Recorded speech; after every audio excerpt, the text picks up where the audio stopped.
What are we to do with Cincinnati? The Tampa Bay Buccaneers select Jameis Winston. You're going to be judged on what you do in the playoffs. The ultimate thing is to keep playing and work to kick the door down. We're going to compete, we're going to shine, we're going to have a good time. I know only time will tell if all the cards will treat me well. Cause this hand that I've been dealt keeps me wondering.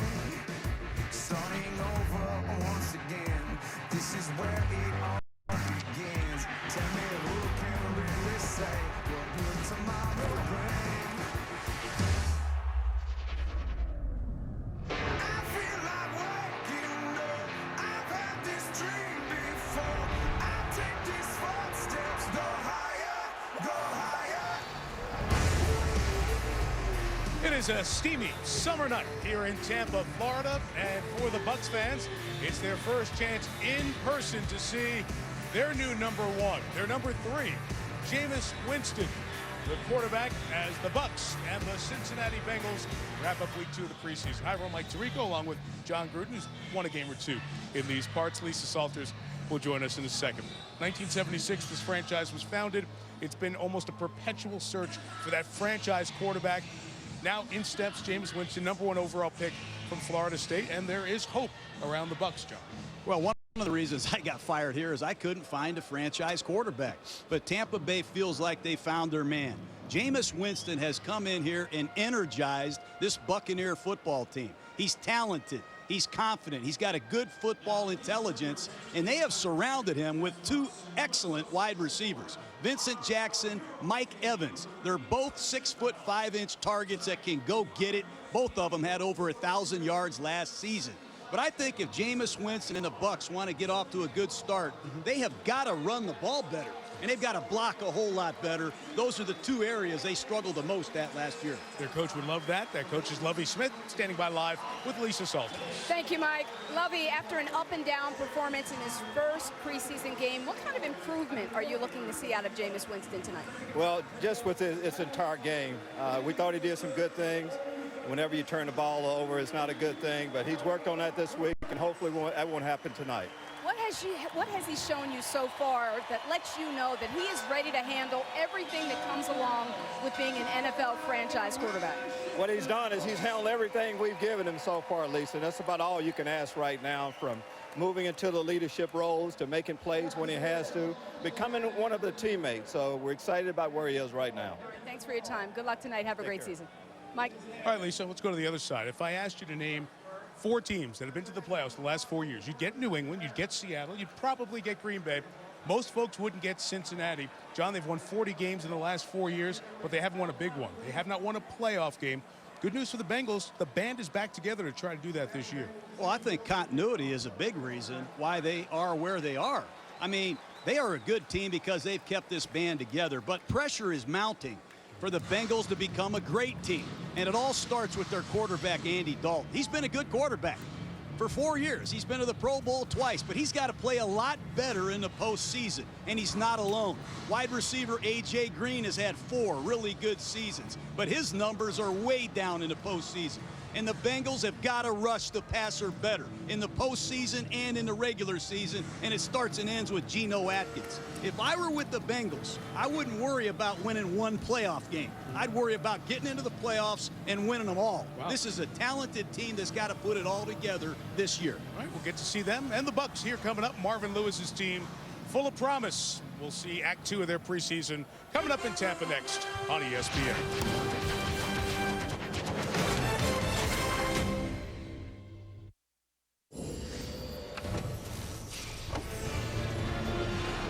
ESPN welcomes you to the following presentation of the National Football League. Well, if you were with us for our preseason Buffalo game in Cleveland, you saw pylon cam. Those cameras looking everywhere. Give you some extra looks here as the ball comes down the sideline, people inbounds or not. You'll see it from the pylon. Get those 2 feet in before going out of bounds on the sideline or on the end line. We'll check that as well. And the goal line, see if people cross the plane looking right down it from the pylon view, and somebody puts the ball over the top of the pylon, it's a touchdown. You'd see it there from pylon cam. We have that working in this preseason game as we did on Thursday night in Cleveland. this night is pretty hot. The temperature's 88 here at 8 Eastern time, and it feels like 98 outside. Cincinnati won the toss and deferred. Their regular kicker, Mike Nugent, missing his second preseason game. A bit of a groin injury, so it'll be Tom Obarski kicking to Kenny Bell of the Buccaneers. Kenny waves everybody off and said, let's give the ball to Jameis Winston at the 20-yard line.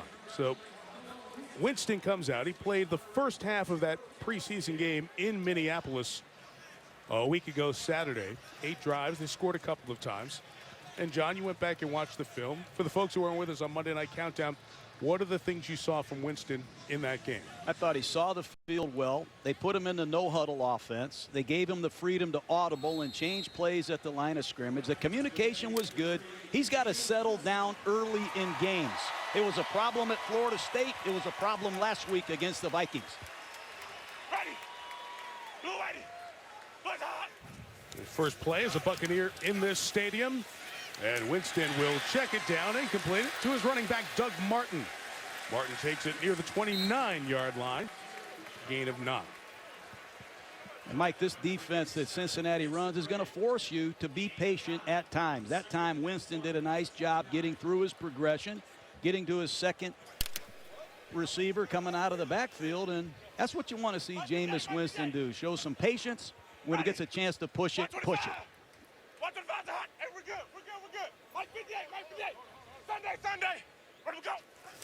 This is 2nd and 1, and good patience as Martin goes across the 35 at a first down. You would have loved listening to that, John, as you hear a rookie quarterback at the line. Well, he made a lot of things happen with his communication. We're good, we're good. He got him in the right play. He got everybody on the same page, gave him time to echo the calls, and first down Tampa. Dirk Cutter's the offensive coordinator. One of the things he said, gave James all the offense, handled it right from the beginning. From the 36-yard line with pressure on, Winston throws complete. And Jaworski Lane takes it out past the 40-yard line. Carlos Dunlap was making the pressure.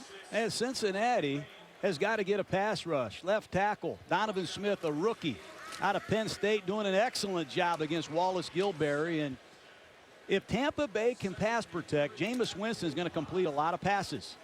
But you see Dunlap closing in for Cincinnati. Well, the right tackle was hurt, DeMar Dotson. Donovan Smith's a rookie at the left tackle spot. Their regular center's not in tonight. This is not a full line that he's working with, but doing fine now is Martin.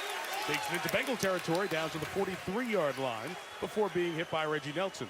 We talked about this in the pregame, Mike. If Tampa Bay comes back to prominence, they're going to have to run the football. And Doug Martin, as a rookie, ran it as well as any rookie in NFL history. But he has been awful quiet the last 2 years. And according to Dirk Cutter, the offensive coordinator, nobody has practiced with a better sense of purpose than Doug Martin, who's in a contract year. There is Dirk. Was with Atlanta in this division the last 3 years as offensive coordinator. From the 42, Winston, good throw. He's got all the tools to be a solid quarterback, including a strong arm. Austin Seferian-Jenkins with the catch. You said it, clean pocket. You see Jenkins on the right side of your screen. He's going to run a pivot 10 to 12 yards deep right over his inside shoulder. Good timing, good location. And Tampa Bay has done an excellent job mixing it up. Play action pass on early downs and a couple nice runs by Doug Martin. Easy. No, we good. Sunday. Where do we go? 1st and 10. It is Martin to the right. No push from the front. Patiently stays on his feet. And inside the 10, Martin cuts to the goal line. Down at the 1. That's what you were talking about, John. The Doug Martin we saw as a rookie made plays like that. He was unbelievable as a rookie out of Boise, but watch him off the right side. He's going to bounce his play to the outside, break 2 tackles, and if you practice finishing runs, you'll finish them on game day. Come and watch Doug Martin on the practice field. This is exactly how this young man has practiced throughout training camp.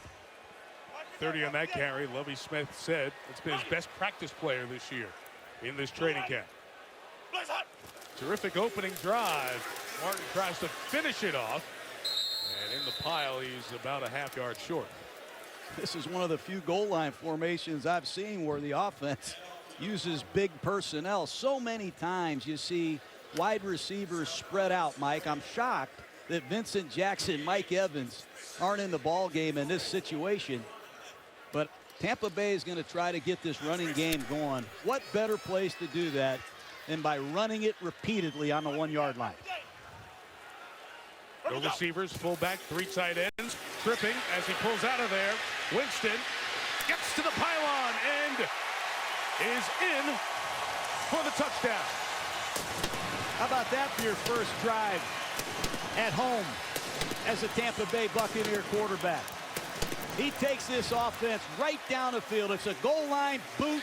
He's looking for the tight end. Nobody's there. Makes the go call, and off he goes for 6. That's Winston's 2nd rushing touchdown. Let's check out the pylon cam. Oh, what a shot. Broke the plane, knocked the camera out. Impressive opening drive. And Winston stumbling as he came back out from center with Jeremiah Warren in there for the normal center, Evan Dietrich Smith, who is out here tonight with a groin injury. 2 kickers in this Tampa camp. Patrick Murray will try the 33-yard extra point.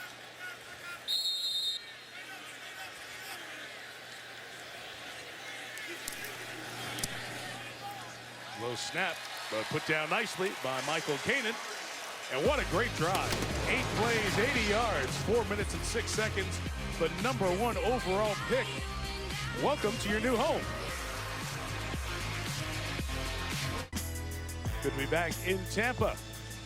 And that big old Buccaneer flag in front of One Buc Place, the headquarters of the Buccaneers, where their offices and practices are.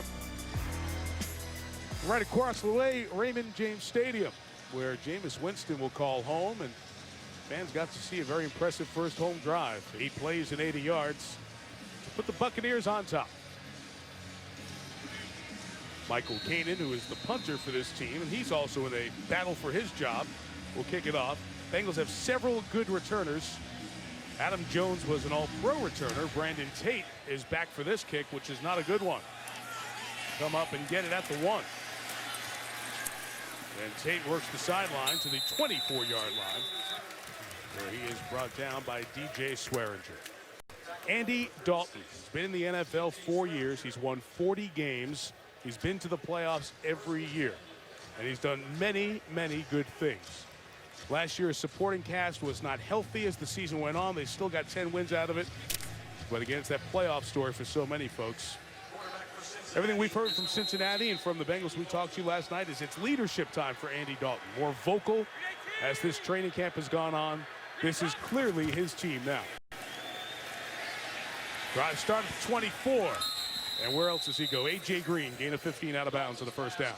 That's a nice supporting cast that they have in Cincinnati. 2 outstanding running backs and one of the best receivers in football. Fake the ball to Jeremy Hill, come out, bootleg to your right. Full speed comeback by A.J. Green, and he beats Alteron Werner easily. A.J. Green, a number of injuries last season, had a lot to do with some of Dalton's struggles. Foot injury, concussion. There's Jeremy Hill with the run across the 40 and to the 43-yard line. John, you mentioned Dalton and Green, both coming in the league together. First and second round pick in 2011. 4 seasons together, 324 catches, 4,700 plus yards, 33 touchdowns. In your first 4 seasons together, that ranks first in NFL history. The touchdown number is tied for first. Marino and Clayton have that from their Miami days. But other than that, this has been as good a duo to enter the league together and shine.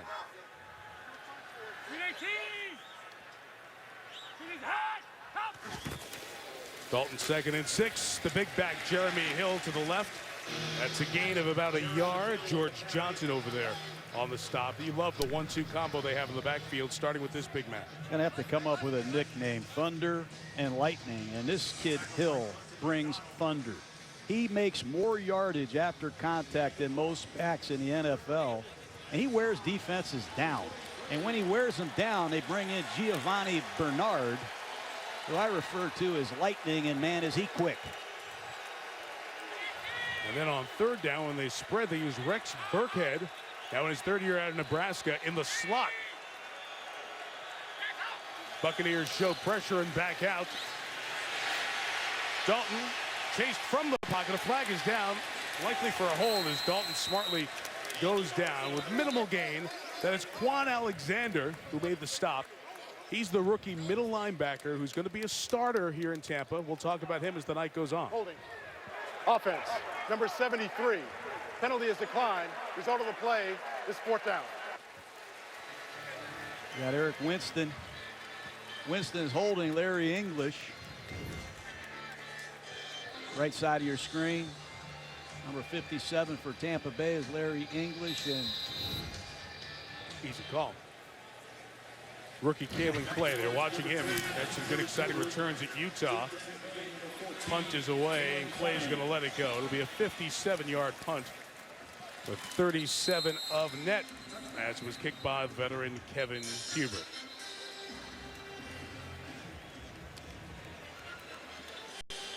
Penalty marker thrown on the sideline.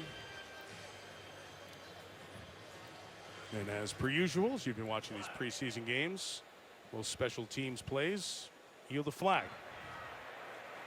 During the kick, holding, receiving team, number 89. 10-yard penalty, 1st down. Timeout. So the Buccaneers will start from the 10, drive 2 for Jameis Winston. Back here in Tampa, John Gruden, that was a pretty good opening drive for Jameis Winston. no doubt, he did a nice job because he had pass protection. A lot of this is just straight 4-man rush, cover 2 zone by Cincinnati, and Winston had plenty of time to look linebackers off, find completions, and then on a goal line, great effort on a bootleg, get to the pylon for 6. An impressive opening drive for Jameis Winston. Mentioned it was 8 drives and 2 scores in Minnesota. That's number 60, Jeremiah Warren. I mentioned him. He's the backup. He's starting for Evan Smith, who is out with a groin injury, a late scratch tonight. And Martin showed that good running earlier on. Kept the play alive for 30 yards earlier. Does it for 5 there. So in addition to Warren, who's a backup center in there, you have a couple of rookies as well. In Donovan Smith, player who was drafted by the Buccaneers in the 2nd round out of Penn State. Might very well be their starting left tackle. And Ali Marpet, also taken in the 2nd round from Division III Hobart College in Geneva, New York. Highest of Division III players ever been selected and thrown in there now at the right guard spot for the Buccaneers. Sunday. Where we go? After a Martin gain of 5, Winston over the top and complete to the 31-yard line. John mentions those big receivers. That one brought in by the veteran Vincent Jackson. I love what Winston did. He used a dummy snap count. He knew it was a 4-man rush. You use this play-action pass where you pull the backside guard. You get the linebackers to step up, clear out one zone, and throw underneath it. That's a nice job by Jameis Winston using the snap count and making another nice delivery. Ready. White 25. White 25 to hot. All right. Might be the zone. Sunday. Where we go? Get an idea what the quarterback looks at. From the 31, Winston play action. Takes the deep shot down the field for Mike Evans. It overthrows him by a step with Adam Jones, the veteran, in coverage. You just see the intent that Jameis Winston plays the position with. That time, a play-action pass. He turns his back to the defense, and he sets his feet looking for the home run. He is a very aggressive thinker, and if it's there, you can't outrun this arm, Mike. Remember, he's a big-time baseball player. He has a cannon, and he has an aggressive mindset. I love that combination. And a couple of receivers who can hit the big pass as well, as we've seen in Evans' first year and Jackson's career. Green, Toledo. A lot of audibles. Sunday. Where we go? Got the playoff in time. Just to a pass. Everything's covered. So Winston takes off and throws sideline. Flag is down. Great catch. What a look at that Vincent Jackson catch, which would be a gain of 16 and a 1st down if the play holds up. Another audible. Great blitz pickup by Doug Martin. And let's hear the call. Pass interference. Offense, number 83, 10-yard penalty. Replay, second down. To say that Vincent Jackson pushed Adam Jones deep. That's why I was able to come back. A little sheepish look from the 11th year veteran Jackson. I'd like to see that catch on that pylon cam thing. How about that walk the chalk by Vincent Jackson? 32 years old, 6 1,000-yard seasons. He's averaged 17 yards a catch throughout his career. That's hard to do. Catch a football on the sideline as he just did. So the penalty backs up Tampa. It is 2nd and 20, and there's Martin. Oh, great moves. Martin to the 28-yard line. There's another flag down. And you see the quickness, the agility of Doug Martin. I mean, that time it's a simple one-back draw play. And holding. Offense, number 76, 10-yard penalty. Replay, second down. It's the rookie second-round pick out of Penn State. Got to keep an eye on Donovan Smith and all these young linemen in the heat. Number 76, left side of your screen. Well, I don't see that. I remember when I coached here, Mike, it was hard on these young linemen, both sides of the ball, getting acclimated to playing in this Florida heat throughout training camp. Charles Sims comes in now instead of Doug Martin. Back-to-back penalties make it 2nd and 30, and it's screen time with Sims. Second-year man out of West Virginia takes it to the 25-yard line to pick up 13 of the 30 they need. It's good call in a predictable long yardage situation. It's a screen pass. You have to lure the rush to you. And Jameis Winston has to find the screening back, and hopefully you pick up a block or two downfield. Not the greatest first series for the Bengals defense. Made a couple of good plays here. They play without 2 of their big names. Michael Johnson up front. Vontaze Burfict, the linebacker. There's still some talented and familiar names. Pass rushing on 3rd and 16. Winston in and out of the hands of the diving would-be first down target in Tim Wright, the tight end who was traded to New England for Logan Mankins and then came back this offseason. Well, it's a tight window throw, and Jameis Winston throws the seam right between Leon Hall and Reggie Nelson, the free safety. That's as good a throw as you can make in that situation. Wright's got to make that catch. Michael Kanan will kick it away. Giovanni Bernard is back deep for the Bengals. Good hang time on this. Shockingly, a flag is down after that 42-yard kick. That was fair caught by Bernard.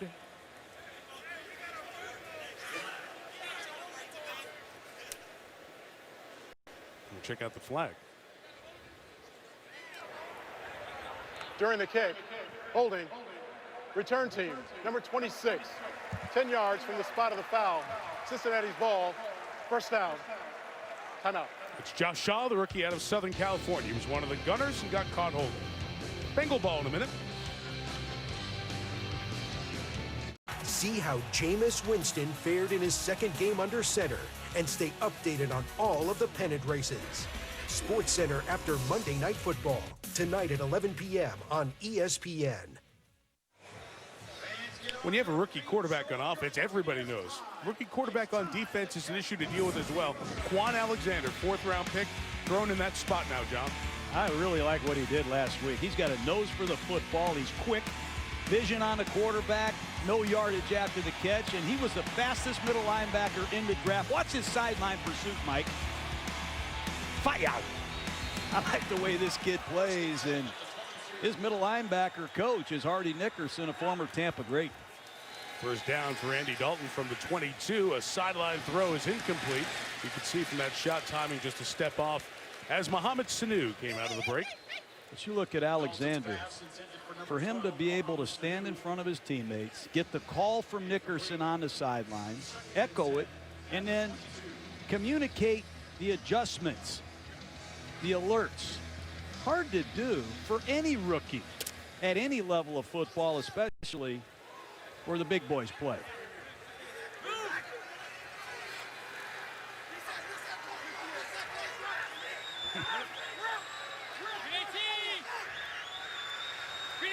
As the Bengals came out of that odd formation, he had to move his guys to the right spot. Bernard drops the swing pass. Incomplete, and it will be 3rd down. But you're listening to Hardy Nickerson get the call from Lovie Smith. He's going to tell Quan Alexander what the front is, what the coverage is, what to be alert for. Then Quan's got to tell his teammates. And this is a 21-year-old kid from LSU who came out as a junior. He's got to tell Levante David, Gerald McCoy. Not everybody can stand in front. This kid can do it. Slow start for this Bengals offense. 6 plays, 20 yards. Trying to pick up 3rd and 10. Bucs delay their pressure. They get to Dalton and bring him down in George Johnson with the sack. Somebody's got to be a defensive end for the Tampa Bay Buccaneers. They have struggled to find an edge rusher. And George Johnson, number 94. Excuse me, that's Henry Melton on the right side. You see Johnson wrapping up Dalton. But George Johnson came over from Detroit. He had 6 sacks as a Lion last season. And Cincinnati is struggling right now on both sides of the ball. Huber with the kick. It'll be 46 yards and fielded at the 39 by Kalen Clay. Eludes one man. Another flag down as Clay squirms forward to the 47-yard line.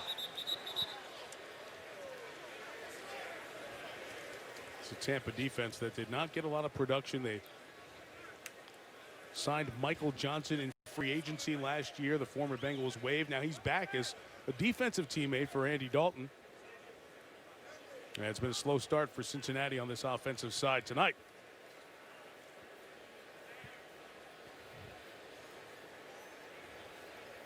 To sort out this flag, we now have another preseason game with 8 officials.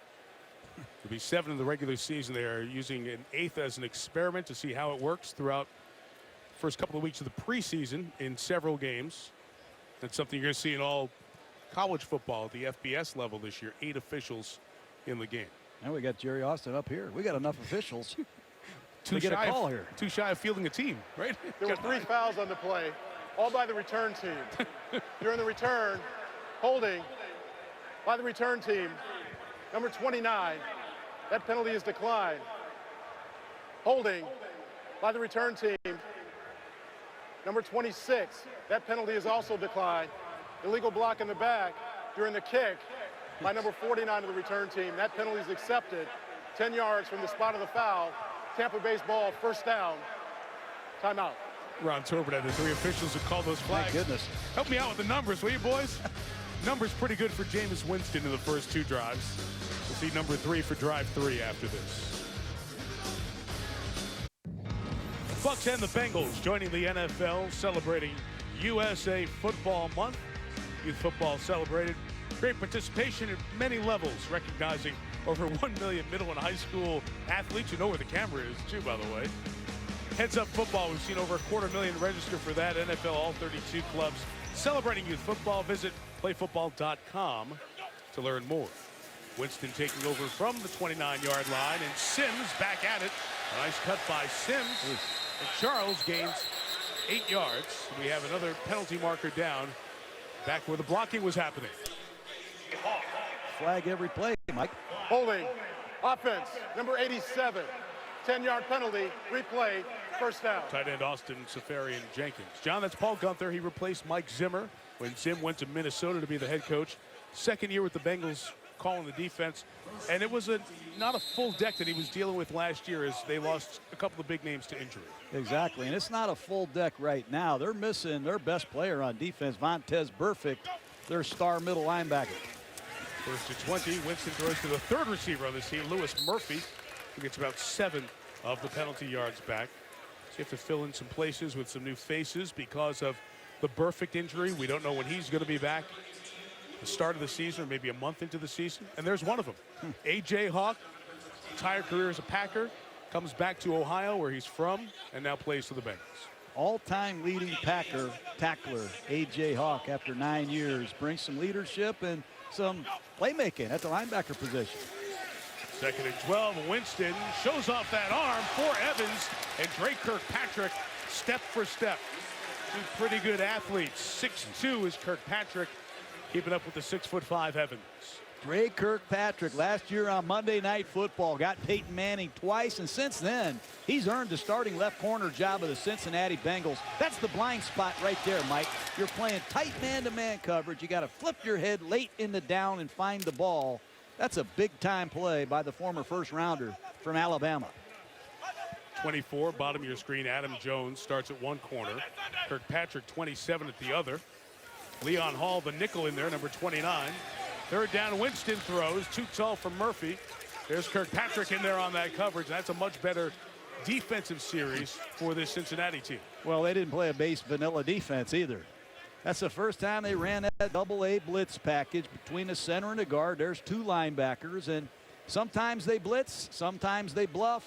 There's Geno Atkins in a one-on-one situation. No chance for Tampa. Carl Schmitz is the other kicker trying to win a job. Gio Bernard back deep for the Bengals. Schmitz first punt of the evening. Not good. Got to bounce or got to break.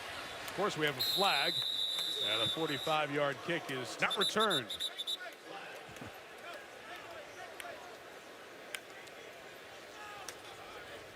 Back in 27 for the moment.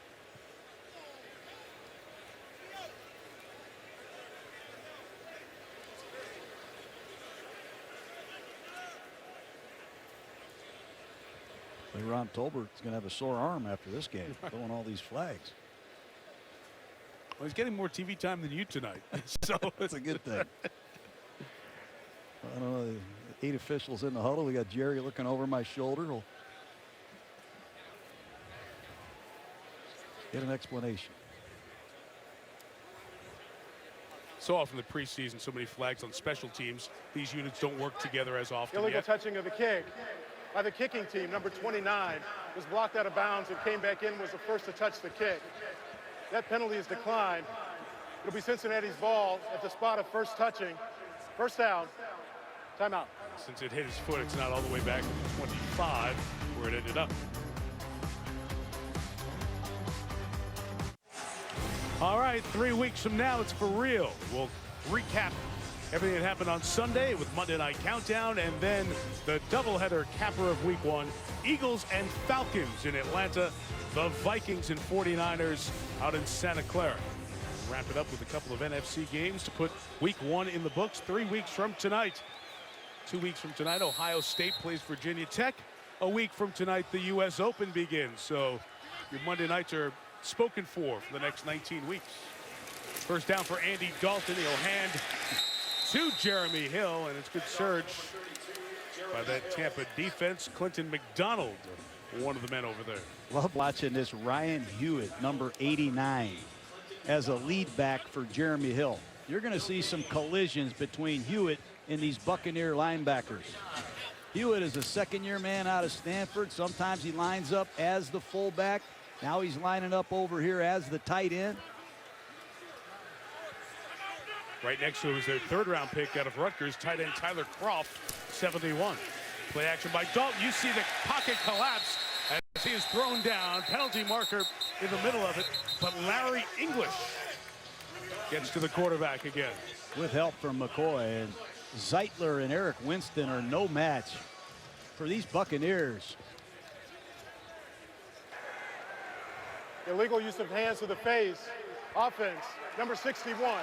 That penalty is declined. Result of the play is third down. That's the center, Russell Bodine.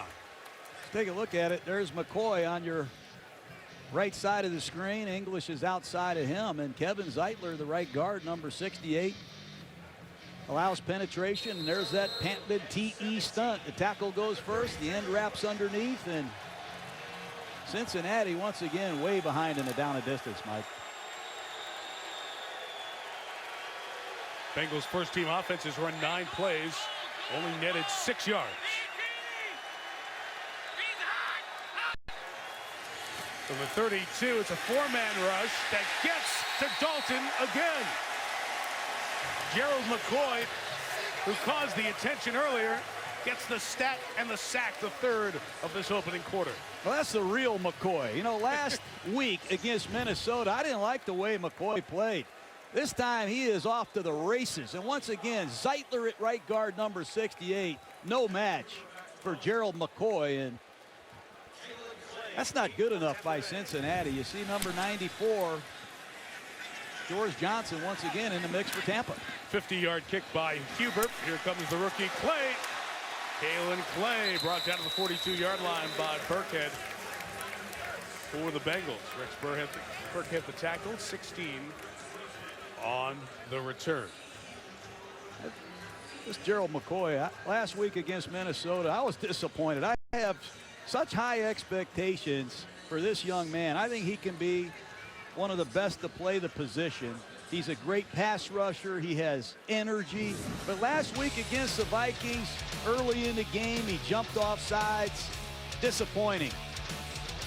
And then I saw right guard number 79, Mike Harris, block him off the screen. And on the goal line, didn't like his pad level. Tonight we're seeing a real McCoy, Mike. And that's what the Buccaneers need. They need McCoy, David, some of these young players to play like stars every week. First unit still in for both teams. Reverse action. Here comes Russell Shepard. First down gain of a dozen for Shepard in his third year out of LSU. The Buccaneers using Shepard here with the first teamers as Mike Evans is out. A hamstring bothering the second-year star receiver for this offense. Dirk Cutter's number 13 is out for the game tonight. No more Mike Evans.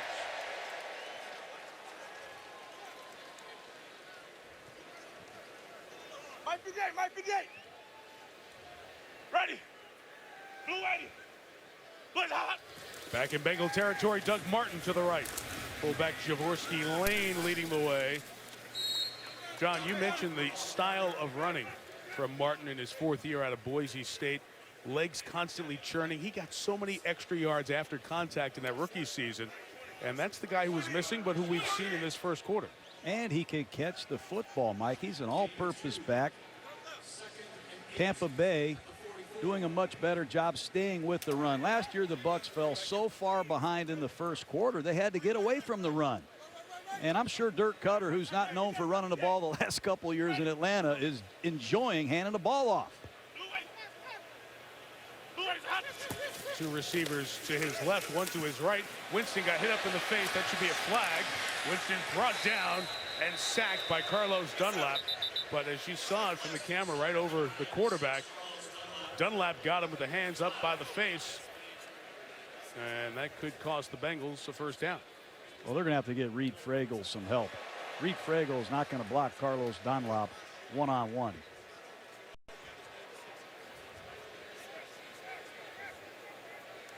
There's the face mask. Personal foul, face mask, defense, number 96, 15 yards from the previous spot, automatic first down. John, let's talk about Fragel, the man who got beat there. He's in his second year out of Ohio State. Very little action.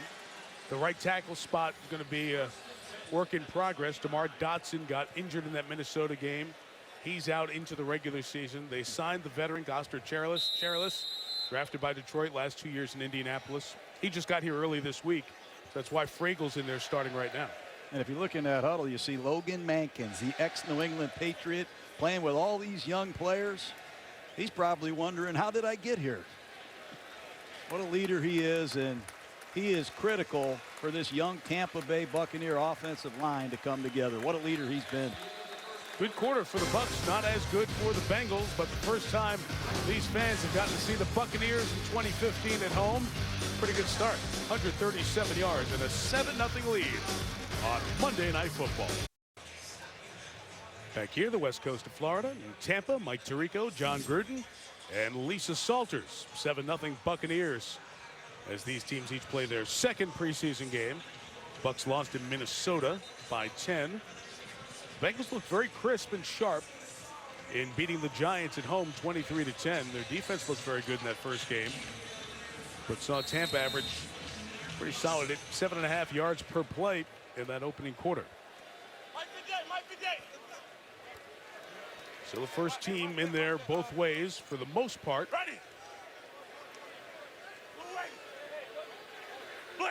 Winston has it from the 29-yard line. Pressure is picked up, and he throws underneath, complete to Brandon Myers, his tight end For a gain of 8 yards, we have yet another flag. And the illegal hands to the face on the Buccaneers. Illegal use of hands to the face. Offense, number 74. It's a 5-yard penalty.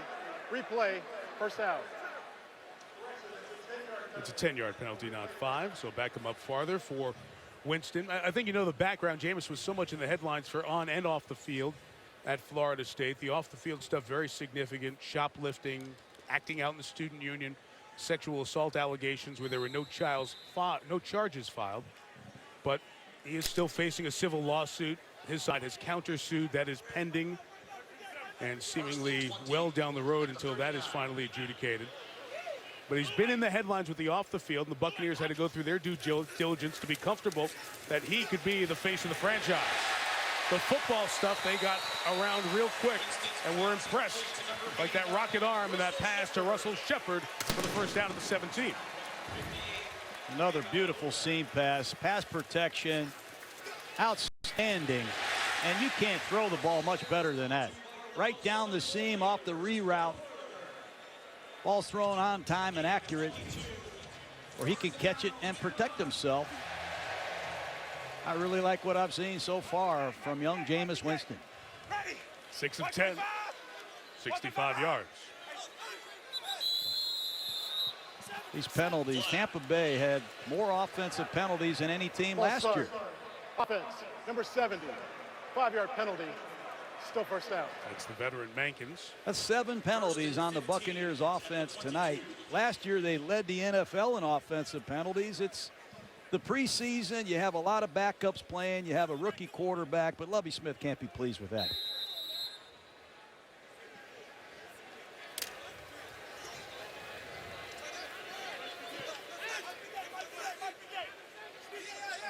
Charles Sims, the running back's up at the top of the screen, split out wide.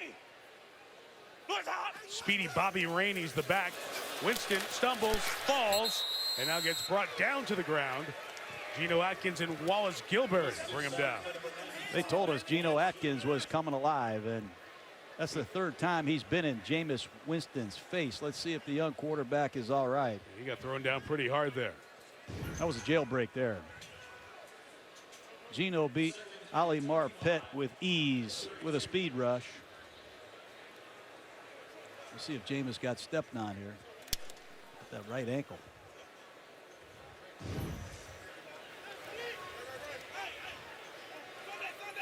Limps towards the shotgun spot to take this 2nd and 25 snap. And swings it out. Lewis Murphy brought down inside the 30 at the 29-yard line, gain of 4. He's hurting. Yeah. He got rolled up on that right ankle, and yep, right there. I'd be very concerned if I were on that Buccaneers sideline. I'd take a timeout and look at him.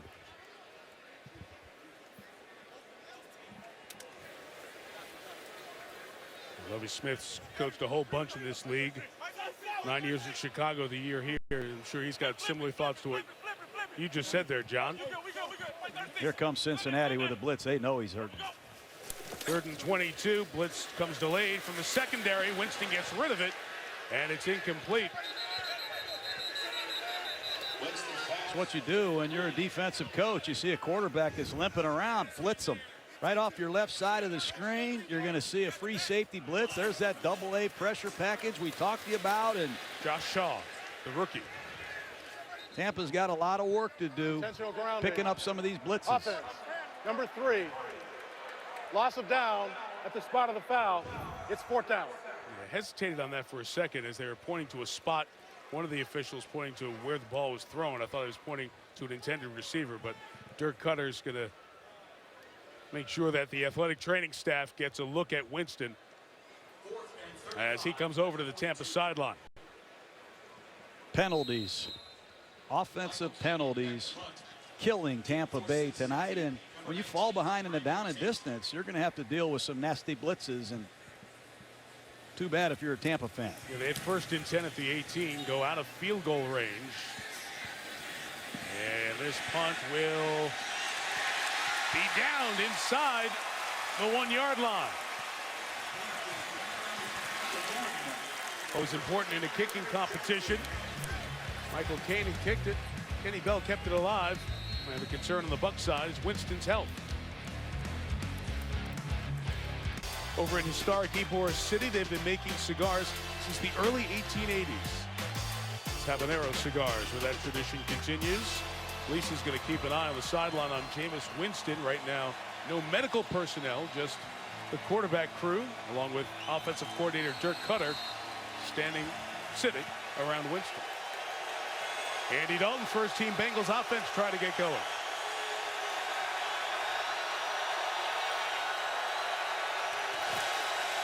From the 1, a throw. A.J. Green, first down at the 11th. Gain of 10 in front of Alteron Werner. Andy Dalton in his own end zone changed that play. They wanted to run the football. They saw the 8-man front. Andy Dalton stood up, raised his hands, changed it to a quick hitch to A.J. Green to create some field position. That's what Andy Dalton has, Mike. He has great mental toughness. It can be going really bad, and he'll find a way to put it back together just like he did last year here in Tampa. Regular season matchup that was not pretty, but won by Cincinnati 14-13 despite 3 Dalton interceptions. That's off the hands of Green, and it's Alteron Werner with a pick 6. Touchdown. Well, as good as A.J. Green is, there are just way too many interceptions when Andy Dalton throws the ball to Green. And not all of them are Andy Dalton's fault. That time it's just a simple hook pattern. Same pattern they ran on the previous down, and A.J. dropped the football. And Alteron Werner makes them pay. Inexcusable mistake, and Andy's had a lot of interceptions, and if you look at them all over the last 2 years, A.J. Green's been a part of a lot of them. A lot of passes intended for Green and forced to him. That's how stats sometimes tell an incomplete story. You go back and go, oh, hey, Dalton got picked. Andy Dalton did everything perfect on that play, just Green missed it. It is Patrick Murray adding the 33-yard extra point. 14-0 Tampa Bay. Dalton's trying to get his guys fired up. Let's get back at it. Well, Andy Dalton's interceptions have been plentiful in his 4 years, but so many of them to A.J. Green. John, we showed the stats earlier, how first 4 years in the league, those guys have the most receptions and yards and tied for the most touchdowns in league history. Also in that 4-year stretch, just 11 to 15. Intended for Andy, or by Andy to A.J. and picked off. It's been the worst combo in terms of getting intercepted. Brandon Tate spilled on the return at the 26-yard line. Showed some good speed. Yeah, when you research it, a lot of these interceptions, A.J. Green runs a route. I don't know what he's running. And this route against Houston, that's a poor route. You can't fade at the top of your break. And when the ball's thrown to you, you either catch it or nobody catches it. Sometimes you got to play DB. And on this slant pattern, you can't stop on a slant. But a lot of these interceptions, I'm not here to play the blame game. But 27 interceptions from a 5th-year quarterback and a 5th-year receiver with this kind of talent, not acceptable. Giovanni Bernard to the right as his first-team offense stays out. Gain of about 1.5 yards. And here's number 28, Mike. I mean, it's just a simple hook pattern. Catch the ball, clutch it, put it away, and then run. But Cincinnati has to solve this turnover problem with their connection of Andy Dalton and A.J. Green. I used to throw the ball to Jerry Rice. I didn't care what the coverage because I knew Jerry was either going to catch it or it'd be incomplete.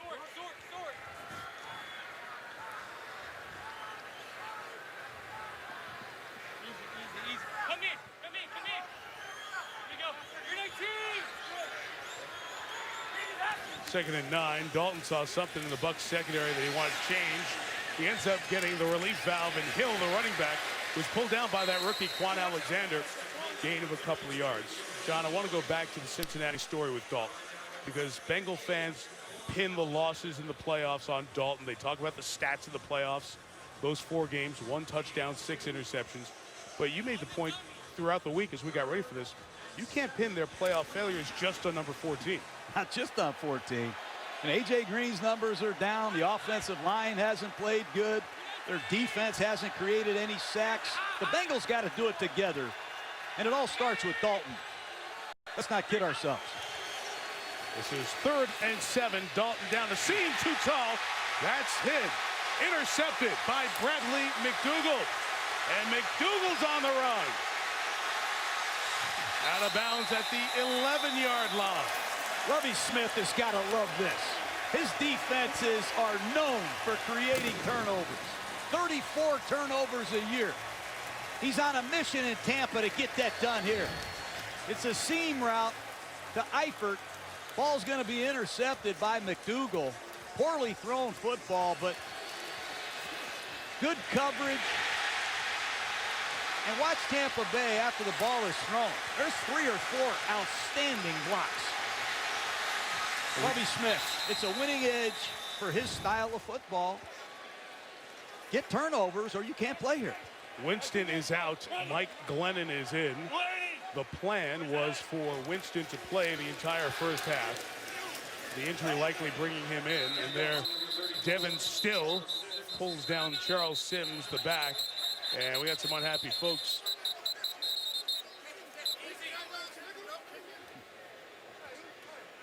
And it still went high to pull down the running back. We'll see what the call is. So a couple things to clean up here along with the flag. First off, we're talking about Dalton and the throws. That was a high throw. You said that was a poor throw by Dalton with 3 guys around him and too tall. It's not a 50-year quarterback throw to make. No, it's part of the problem is these turnovers, and they got to create. Offense, number 73, 10-yard penalty, replay, first down. They've got to create some answers over there on the sidelines. You know, you cannot turn the football over and be a perennial playoff team or expect to advance, and these Bengals are frustrated. All right, so we mentioned the new quarterback after Winston had the ankle step rolled up on, for that sack. Mike Glennon is in there. Each of the last 2 years he's come in, not as the starter in training camp, but he's had to come in and play. Bengals had some personnel issues, too many men out there. They tried to get the timeout before the flag. Remember, this rule changed last year. Before the flag was thrown for too many men on the defense, Cincinnati calls its first charge timeout.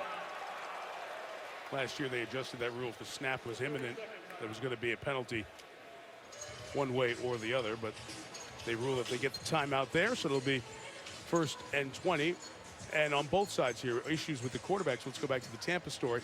Winston plan, you want him to play a lot so you feel comfortable going into week 1 against Marcus Mariota and Tennessee. But when he gets his ankle hurt, you don't want to push it any farther. Thus, there's Jameis on the sideline. Did a lot of good things tonight. Too many penalties. And part of that might be they're asking their quarterback to do too much. Okay. A lot of communication. You can hear it at the line of scrimmage. They've got to clean that up. Is he handling it okay? I think he's doing well, but you got a rookie at right guard. You got a rookie at left tackle. There's some miscommunications that have cost them. Right. But Mike Glennon can win for him, too. This kid can play. Yeah. He was off to an excellent start as a rookie and beat Pittsburgh on the road last year. So let's get Glennon some work and hope Winston's okay. Goal, Toledo. Goal, Toledo.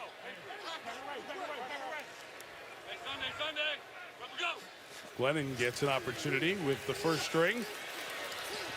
Feels the pressure, guiding away from it, and he'll just bench it. Throw it out of bounds. Intended for the state trooper, who couldn't hang on.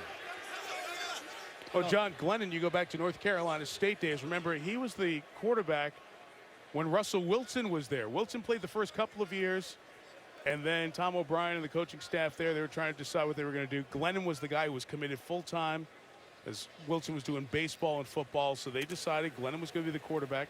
Wilson transferred, and Glennon had a couple of good years at NC State and set him up to come into the league and have a decent performance in his first 2 years.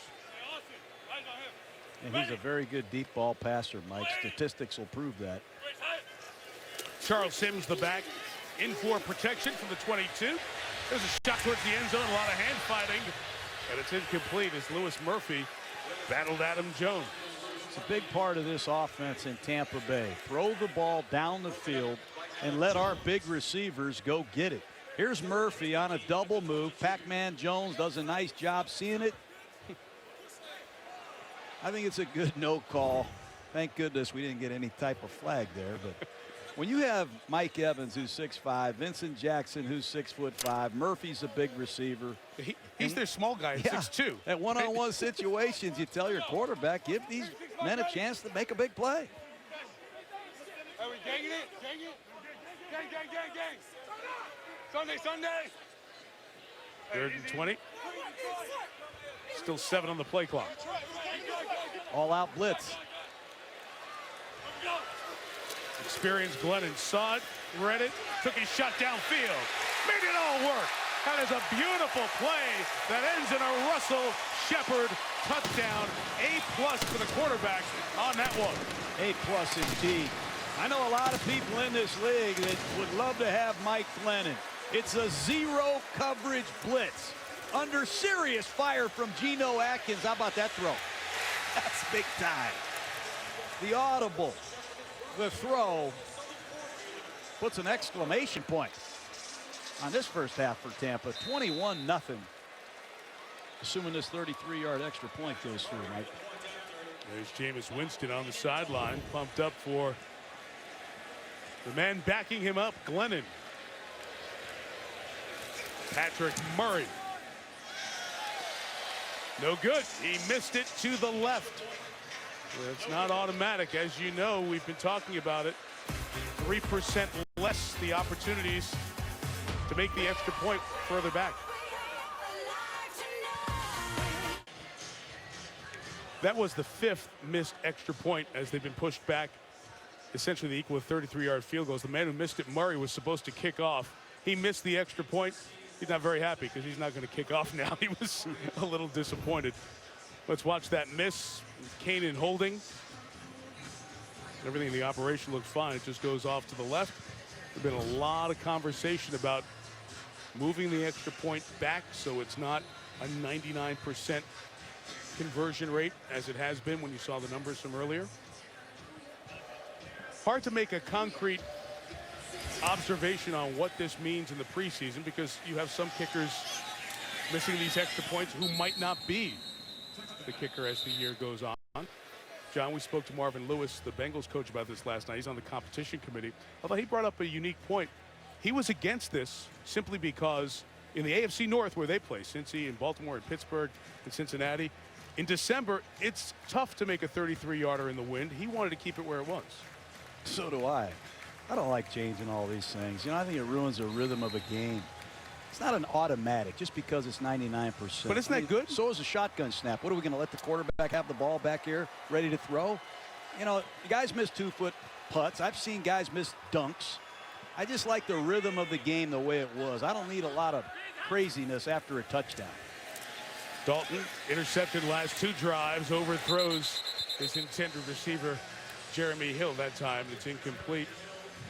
Gone after a sharp start, an opening drive from Cincinnati in that first preseason game against Minnesota. It's been anything but in their first 5 drives tonight. It's been very poor. They've had penalties, turnovers, and it's important that they get something done before they get on that airplane and head home to Cincinnati. 11 total yards in the first half is uncommon for anyone. 2nd and 10 from the 20, and there's a good gain for Hill. 11 yards and the ball came out. Let's see if he's been rolled down or it's Bucs ball at a 3rd consecutive possession with a turnover. Buck ball. Tampa has recovered. It'll automatically be reviewed, but Bruce Carter comes off the pile with what for now is a fumble. As good as Jeremy Hill is, he fumbled it 5 times last year. That ball's out. Mike Jenkins, the ex-USF Bull, strips that ball out with his right hand. And back to Lovie Smith, Mike. That's 3 turnovers tonight. You saw his Chicago Bear teams for years with Charles Tillman and Briggs and Urlacher stripping balls, running to the pile, getting it out. They lived on that. I'm seeing that tonight. And Lovie Smith might have a quarterback, too. He never really found that trigger in Chicago. Deep down, he's got to be very pleased.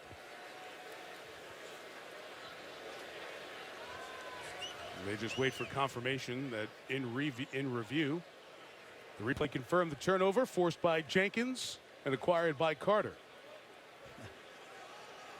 So Cincinnati has had it 6 times and turned it over the last 3. Take a shot.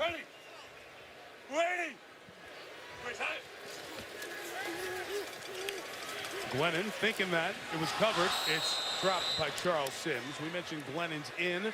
Winston came out, and here's Lisa Salters. Yeah, Mike, well, obviously Sean Glennon is in this game, but we've been told that that is a coach's decision and that Jameis Winston is not necessarily injured. Not really sure what that means, but I can tell you when he did come over after the injury, he came over to the sideline and got a very brief evaluation by the training staff. It lasted just a minute or two. As you know, he didn't go back to the locker room. The trainer sat next to him and talked to him for a while, but it appeared as if perhaps the injury isn't too significant. I can tell you also that he was on the phone when that first interception, pick 6, happened.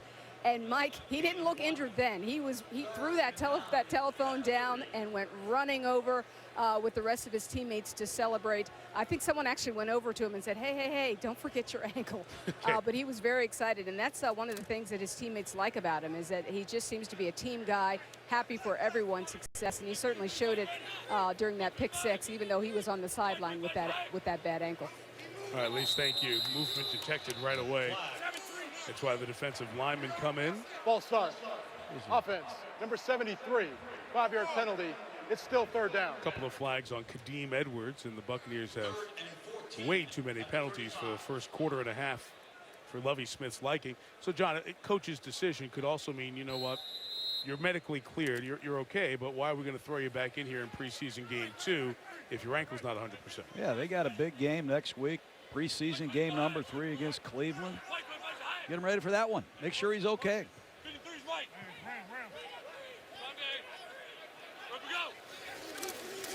Flag makes it 3rd and 14. Glennon gets hit as he throws, and that throws the timing off. And incomplete. Wallace Gilberry had the pressure there for Cincinnati. Left tackle Donovan Smith. Left guard Kadeem Edwards did not see Wallace Gilberry on that stunt. And Glennon got punished. Gilberry's an excellent inside pass rusher, but you're going to see him off the left side of the screen here. 95 playing over Kadeem Edwards. Wow.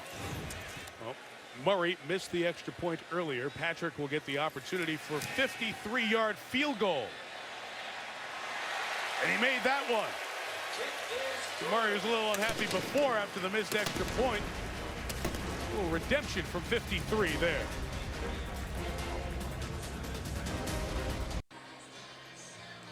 So Tampa Bay was 2-14 last year in Lovie Smith's first season. 2-14 get you, in all likelihood, the #1 overall pick. They won, if you will, the tiebreaker with the Titans. So they picked #1, just like the Colts and the Chiefs and the Texans did the last 3 years. Look what happened to those teams. Andrew Luck helped the turnaround for the Colts. The Chiefs drafted the offensive tackle Eric Fisher, but Andy Reid comes in, turns that team around. Jadeveon Clowney was the #1 overall pick for the Texans in 2014.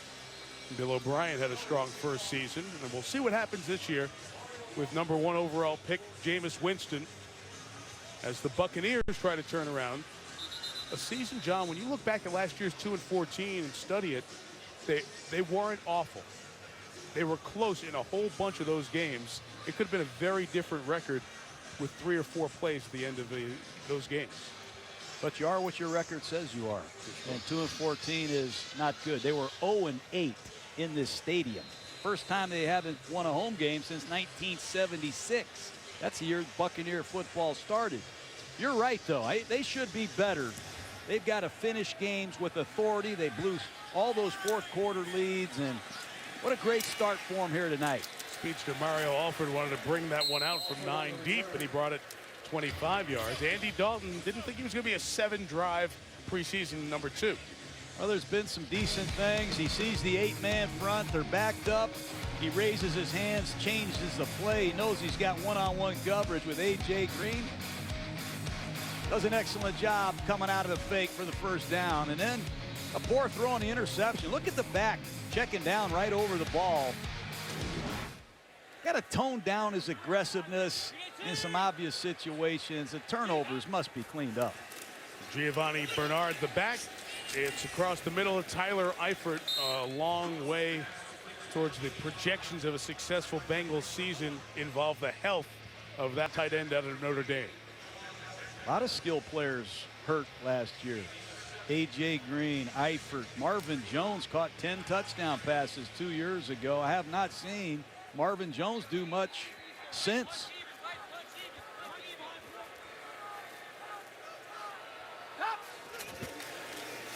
This is Mohamed Sanu with the catch and the first down as he spins to the 29-yard line. His 4th year out of Rutgers. Now Mohamed Sanu Sr. He and his wife, the proud parents of a son born Friday morning. So our congratulations to Mohamed. Keep an eye on this left tackle, Mike. He's one of our favorite players we've met. Andrew Whitworth, number 77, working against Larry English. I expect Dalton to throw the football. Let's watch this left tackle in a one-on-one pass protection situation. From the 29 is Giovanni Bernard working the middle of the field at 35. And Bernard will gain a half dozen as the Buccaneers defense and DJ Swearinger converge. Whitworth, the undisputed leader of the Cincinnati Bengals. He's a finisher. If you run the ball, he'll finish you. If you pass protect, he's going to be a tough guy to beat. He's lighter than I've ever seen him, 307 pounds. He looked good when he came into the meeting last night, didn't he? Been playing a lot of golf, he told me. I would like to see him on a golf course. It's a 6 handicap, he told us. Oh, Bernard coming to the left, got tied up with his offensive lineman, Clint Bowling, just a gain of 4 and close to the first down. There he is. If there's a pile of bodies, usually Whitworth is going to be in it. Watch him finish these linebackers on the second level. I mean, I love that. Last year against Tampa, he pulled around the horn, he engaged, he ran his feet, pancaked the linebacker. Look at him pancake that linebacker. And he can pull, he's athletic. They drafted 2 linemen in rounds 1 and rounds 2, and the first thing he did is have him over to his house and feed him. What a mentor he is for these Cincinnati Bengals. 3rd and short, they'll put Hewitt up there and get the first down. They go close to it, but he's got it at the 39-yard line. That was interesting what you said, John. They have good tackles in Whitworth and Andre Smith, who's not playing tonight, injured. But as they get towards contract years and get older, they fortified for the future. So in the draft, the Bengals at the top go with offensive tackles. Cedric Ogbuehi out of Texas A&M, another first-round lineman from Texas A&M. He's out with a knee injury. He tore an ACL at the end of his college career. Expect him to be back later on in the year. Jake Fisher, the 2nd-round pick out of Oregon, has been bothered by a shoulder injury. They hope to get him back next week or 2. 1st and 10, Dalton from the 39, taking a shot downfield. A lot of contact, an easy call as Marvin Jones was pulled down by Mike Jenkins. Mike Jenkins got hurt early last season, and Tampa's looking for another corner that can line up on the outside and play. It's just a straight go ball. That's an obvious PI. Pass interference. Defense, number 24. Automatic first down at the spot of the foul. And that's as good as a 37-yard gain, John. Sure is. They like Marvin Jones in the red zone. 10 touchdowns. I said it 2 years ago. Most of them occurred in the red zone. I'm sure the Bengals staff and the Cincinnati fans at home would love to see the Bengals score a touchdown and get this offense done for the night. Dalton over the middle. Incomplete as the ball was knocked out. A heavy hit on Tyler Eifert as DJ Swearinger, trying to win a job in that secondary, knocked it free. Hey, you play Tampa 2 coverage and you're a safety. You key the quarterback, you drive on the ball, and you dislodge it from some of these receivers running down the middle of the field. Legal, vicious, and an outstanding play by the former Texan, DJ Swearinger. He's looking for a job, Mike. When you get cut, sometimes it's the best motivation you can get. From the 24, the quick pitch, trying to get Bernard's speed to the edge. Nice cut to gain 5 yards at the 19. Daquan Bowers, a veteran out of Clemson, also trying to get a job here. This Tampa defensive final 53-man roster. on the stop. It's an interesting throw, John, because you've talked to us about it so often. That throw down the middle is one quarterbacks are more willing to make given the rule changes. And Swearinger, played by the rules, hit him in the strike zone and made a terrific play. Terrific play. A.J. Green, bottom of the screen. 3rd down and 5.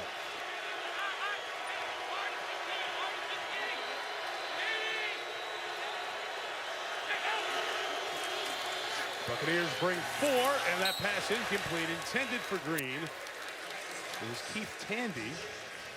As the Buccaneers are a little bit deeper in their secondary here, coming over on the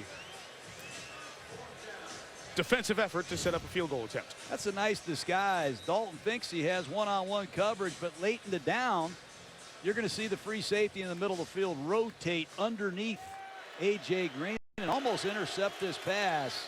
Tampa's done a nice job with their disguise packages and their energy tonight, and they have frustrated the Bengals. We mentioned that Mike Nugent is not kicking tonight. 2nd straight week that he is out with that hamstring issue. So Tom Obarski out of Concordia, St. Paul.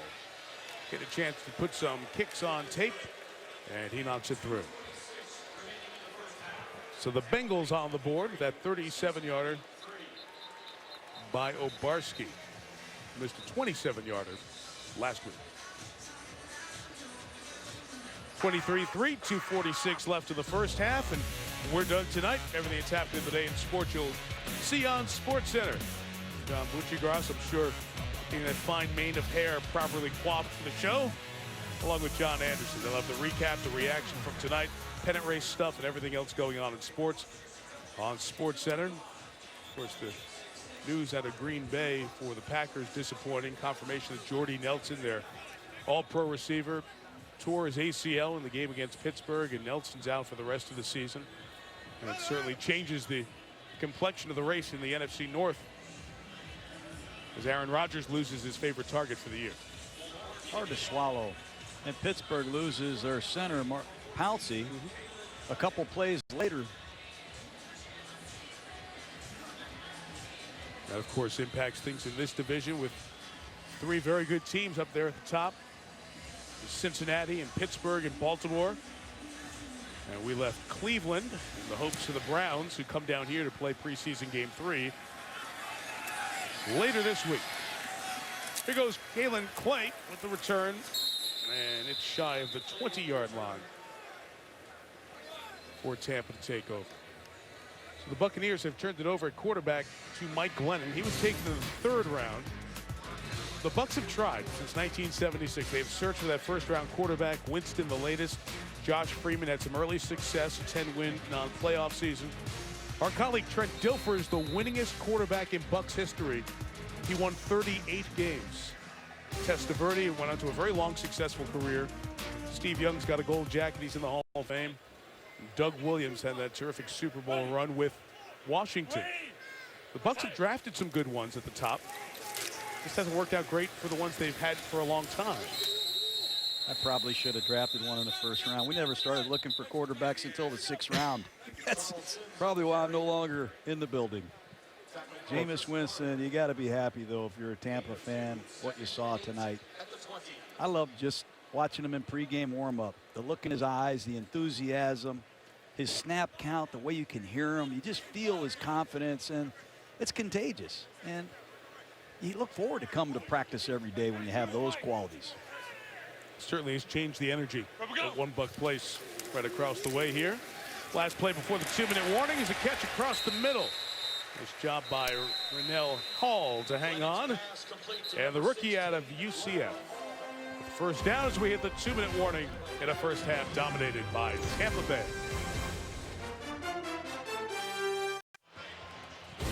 Back here in Coach Gruden's hometown, Tampa, Florida. Send it back to Bristol for the Toyota halftime. Chris Berman coming up. Recap of Jameis Winston's first half, which was impressive first couple of drives. Adam and Mort will check in. Messrs. Schefter and Mortensen on the news of the day around the NFL, including Reggie Wayne to the Patriots, as the drama and the saga of the veteran players coming to New England to try to join Brady and Bill and get a ring continues. Reggie Wayne in Foxborough. All coming up, Toyota halftime. Oh boy. 3 timeouts and a sack by Chris Carter. 5th year out of Fresno State, John. Very interesting hybrid player, adding a smaller speed guy to the pass rush of the Bengals. Well, Brandon Myers at tight end. You know, sometimes you got to ask your tight end to pass protect. Not good at all from the very beginning. Some of these play action passes ask the tight end to be involved in pass protection. You can't just run routes all the time, and Myers got beat badly there. Bengals take a timeout. They're going to try to get the ball back here, run a 2-minute drill. John, what about this defensive front for Cincinnati? They need to generate more pressure for the Bengals' success this year. Yeah, I thought Paul Gunther did a good thing early in this game. No blitzes. Let me see my guys rush. And they didn't do a very good job early in the game. When they got their pressure, Paul Gunther created a lot of it with his calls. You saw the blitzes, some of the exotic looks. But I think some of these Bengal defensive linemen have to pick it up. They only had 20 sacks last year. On the give to Charles Sims. There's that 69. Number 69, Deshaun Williams, a rookie, undrafted out of Clemson. I bet you he makes the Bengals team. He flashed last week, had a sack. They compare him to Geno Atkins in some ways. He's not a tall man, but he's strong, he's stout. He plays with really good energy, and he's had a productive training camp. There's another range play by Deshaun Williams. Final tackle, timeout taken by the Bengals. You mentioned the defensive tackle, Geno Atkins, at full speed, and the real Geno Atkins, who was healing from a knee injury last season. That could make a huge difference on the Cincinnati front this year. He's one of the best. He is as strong as any man in pro football, and his leverage, when you're 6'5" and you got to block a man with that strength and that leverage advantage, good luck. 3rd and 16 here for the Bucs. At time there for Glennon. It's a flag down as the pass was just a bit too tall. Intended for Kenny Bell. That's the 5th-round rookie out of Nebraska, who we'll get a look at in the second half. Josh Shaw, another rookie out of USC, had the coverage. Prior to the pass, illegal contact. Defense, number 28, 5-yard penalty, automatic, first down. Troy Hill called there. Troy Hill, another Cincinnati Bengal that's turned heads. I saw Troy Hill play for Oregon last year, Mike. I think he was on the field for 115 plays. He played in that no-huddle Pac-12 league. You know, he's on every special team. This kid is in shape. I do know that, and they like him in Cincinnati. He's got a real chance to be a Bengal. That's a disappointing penalty on the Bengals side. They emptied out the timeouts, trying to get the ball back. Bucs keep it and get a first down across midfield to Brandon Myers. It's a former Giant draftee, or free agent, I should say, who was a draftee with Oakland as he got his start in the NFL. Watch the touch on this throw. Over the corner, under the safety. Mike Glennon is going to start and play a long time in this league. He has a beautiful passing motion. He's had a lot of production that people don't know about that haven't studied Tampa.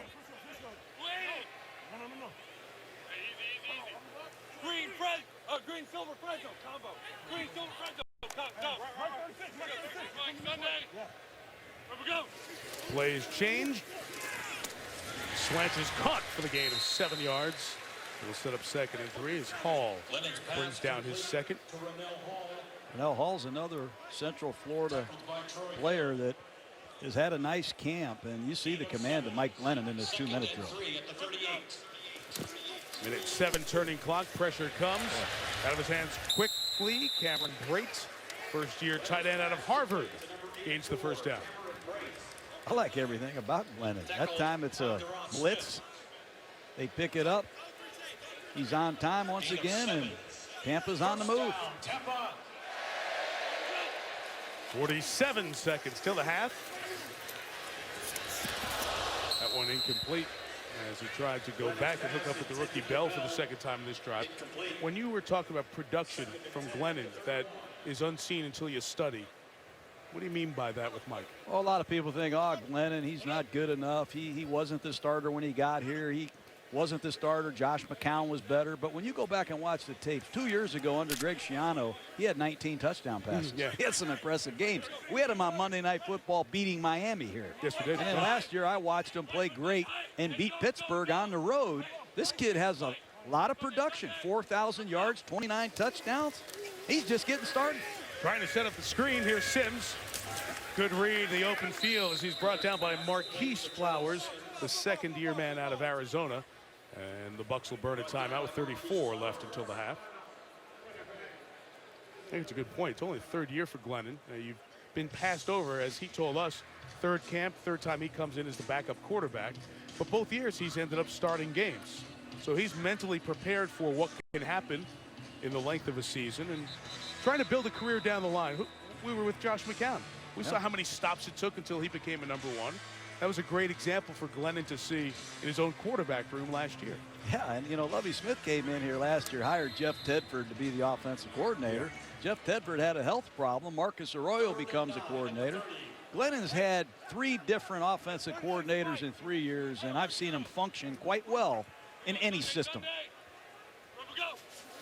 This is 3rd and 9. Now 5 in the pattern as he's hit. Ball comes out, flag down, and the ball recovered by Kadeem Edwards. It was Marcus Hunt who had the pressure, John, and that's big news for Cincinnati. They're waiting for this second-round pick from 2013 to show something. Yeah, you know, as a rookie, he didn't do much. Didn't do much last year either. Right side of your screen. Offense, number 78. That penalty is declined. Result of the play is 4th down. Beat Sherrillis, who just got here. Sherrillis came in when DeMar Dotson got hurt last week at right tackle. The ex-Indianapolis Colt, Detroit Lion. Victimized there, but Marcus Hunt in year 3 has to finish training camp with a bang. He's had some injury problems early in camp. They need another rusher from the defensive end position. Might remember the backstory on Hunt. At SMU, he was in track and field and a thrower. He was originally from Estonia, and with his track and field, or the field events, his prowess there, they said, you know what, this guy should try football, and he had great success. This will be down inside the 5. Terrific job by Carl Schmitz, the backup punter. Kicked it reverse end over end. Where is Estonia? It is on the other side of the Atlantic, John. You want to do full geography of Eastern Europe at halftime? It would be my pleasure to. I know it's not in Florida. No, it's not. Well, there's one thing we're going to see in the second half that people haven't seen in almost 600 days.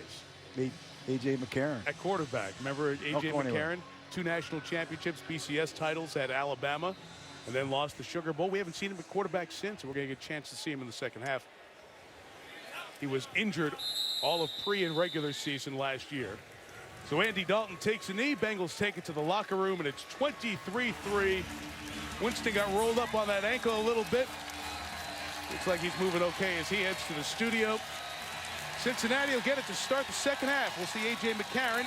Right now you'll see Chris Berman and the Toyota halftime. Boomer. All right, Michael, John, thank you very much. Well, good evening, everybody. The final game, week 2 of the preseason.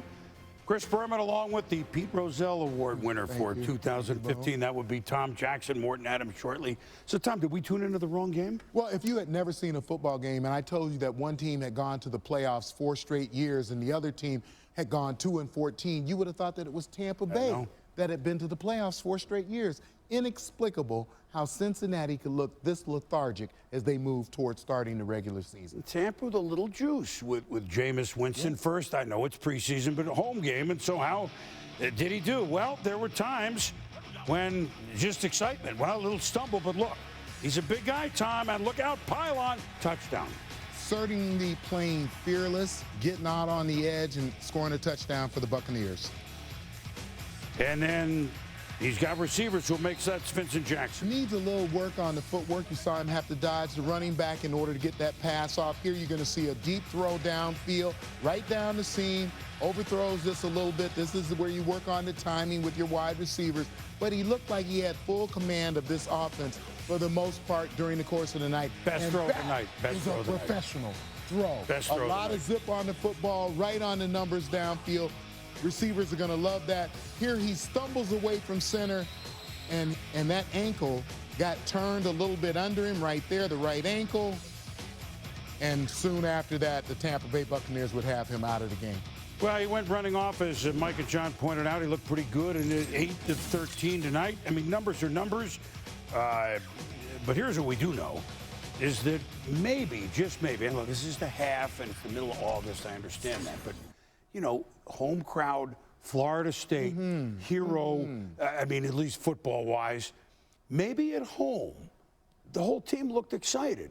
Maybe at home they can be quite a bit more formidable than they've been. Agree? You know, there was a time when I played with the Broncos where John Elway came to us as the #1 overall pick. I don't think that there's anything more exciting as a football team than getting a guy who plays the quarterback position, who you know has the ability to throw the ball as well as anybody in the National Football League. And I think that's what Tampa Bay knows with this kid. He also shows that leadership quality in between those lines that you want to see and the excitement that you want to see from your quarterback. And I think it's contagious to the rest of the team. They've been starved for it in Tampa. Yes, yes, and absolutely. then, you know, the Jolly Roger needs some action. That boat out there. Blow the thing. Some of the stories we'll be following on Sunday NFL Countdown beginning September 13. The Schwab, we're all over it. Break up the box, 23-3. We welcome you back to our final preseason game as we get set for Monday Night Football's 46th season to begin 3 weeks from tonight. Buccaneers were pretty sharp in that first half, 23-3. That looked like the playoff team from the last 4 years, and the Bengals looked like the team that was a 2-win team. Bengals really struggled on offense. It was disappointing for them. Tampa Bay saw Jameis Winston, John, get off to a good start. A couple of nice drives that he engineered. Did a good job against Cincinnati's basic defense. The Bengals didn't do too much, but Winston on a goal line boot capped off a beautiful opening drive and threw a nice deep cross off of play action. A couple beautiful seam balls, Mike, where he showed a big time arm, but there was concern when he got that right ankle rolled up. Be interested to see how that is. He limped around the field a little bit and limped off, but then did come back to the sideline and didn't have a lot of medical attention. We'll check with Lisa Salters before we get this second half going. As you see the numbers that Winston put up here on the night, certainly a more solid performance. And that preseason is for the discovery phase for Winston to get out there, and he struggled early on but played better at the end of the opening half against Minnesota. And this was a definite step forward in continuing to build the process. I wanted to see him come out and start fast. He did that. But again, Cincinnati didn't do much early in the game defensively. I thought when the Bengals started revving up some of those blitzes, Jameis and the Buck offense struggled a little bit. Michael Kanan kicked it. We saw Rex Burkhead, who was waiting for it, along with Gio Bernard. No return. Let's go down to the sideline and Lisa. Yeah, Mike, well, I talked to Lovie Smith, who told me that it was his decision to take Jameis Winston out of the game. He said, I thought he did some nice things. I also thought he had done enough, so I took him out. And I asked him, so is Jameis Winston injured? He said, no, he's not injured. It was my decision to take him out of the game. Mike? All right, well, that's good news for the Buccaneers as Winston will get set for preseason game number 3. It was Mario Alford, by the way, not Gio Bernard on that kick catch and touchback. And here's A.J. McCarron, who was the runner-up to Jameis Winston for the Heisman back in 2013. First snap in a game as a Bengal. Gives it to Burkhead, and Rex runs to the left. A flag down after he gains 8 yards.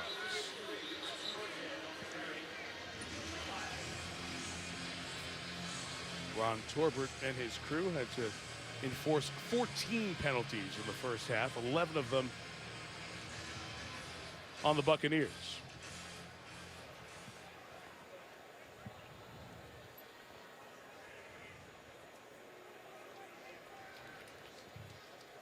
Andy Dalton picked a couple of times, 6 of 13 in that first half for 46 yards. There are 2 fouls, both by the offense. Holding, offense, number 72.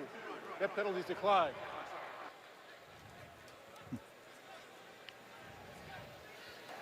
Holding offense number 72 is declined. Holding offense number 11. That penalty is accepted. 10 yards. Replay first down.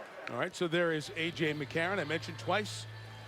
Leading Alabama to the BCS National Championship 2012, 2013, and the Sugar Bowl in 2014, the last time we saw him play. So, John, Bengals very interested to see what he can do when the lights are live and the defense is real. Yeah, he's got a linebacker's mentality. He's got some really good leadership traits. Played in some big games, obviously, at Alabama, but he's got to prove to everybody that he can throw the ball at this level. He's had some arm ailments that are well documented.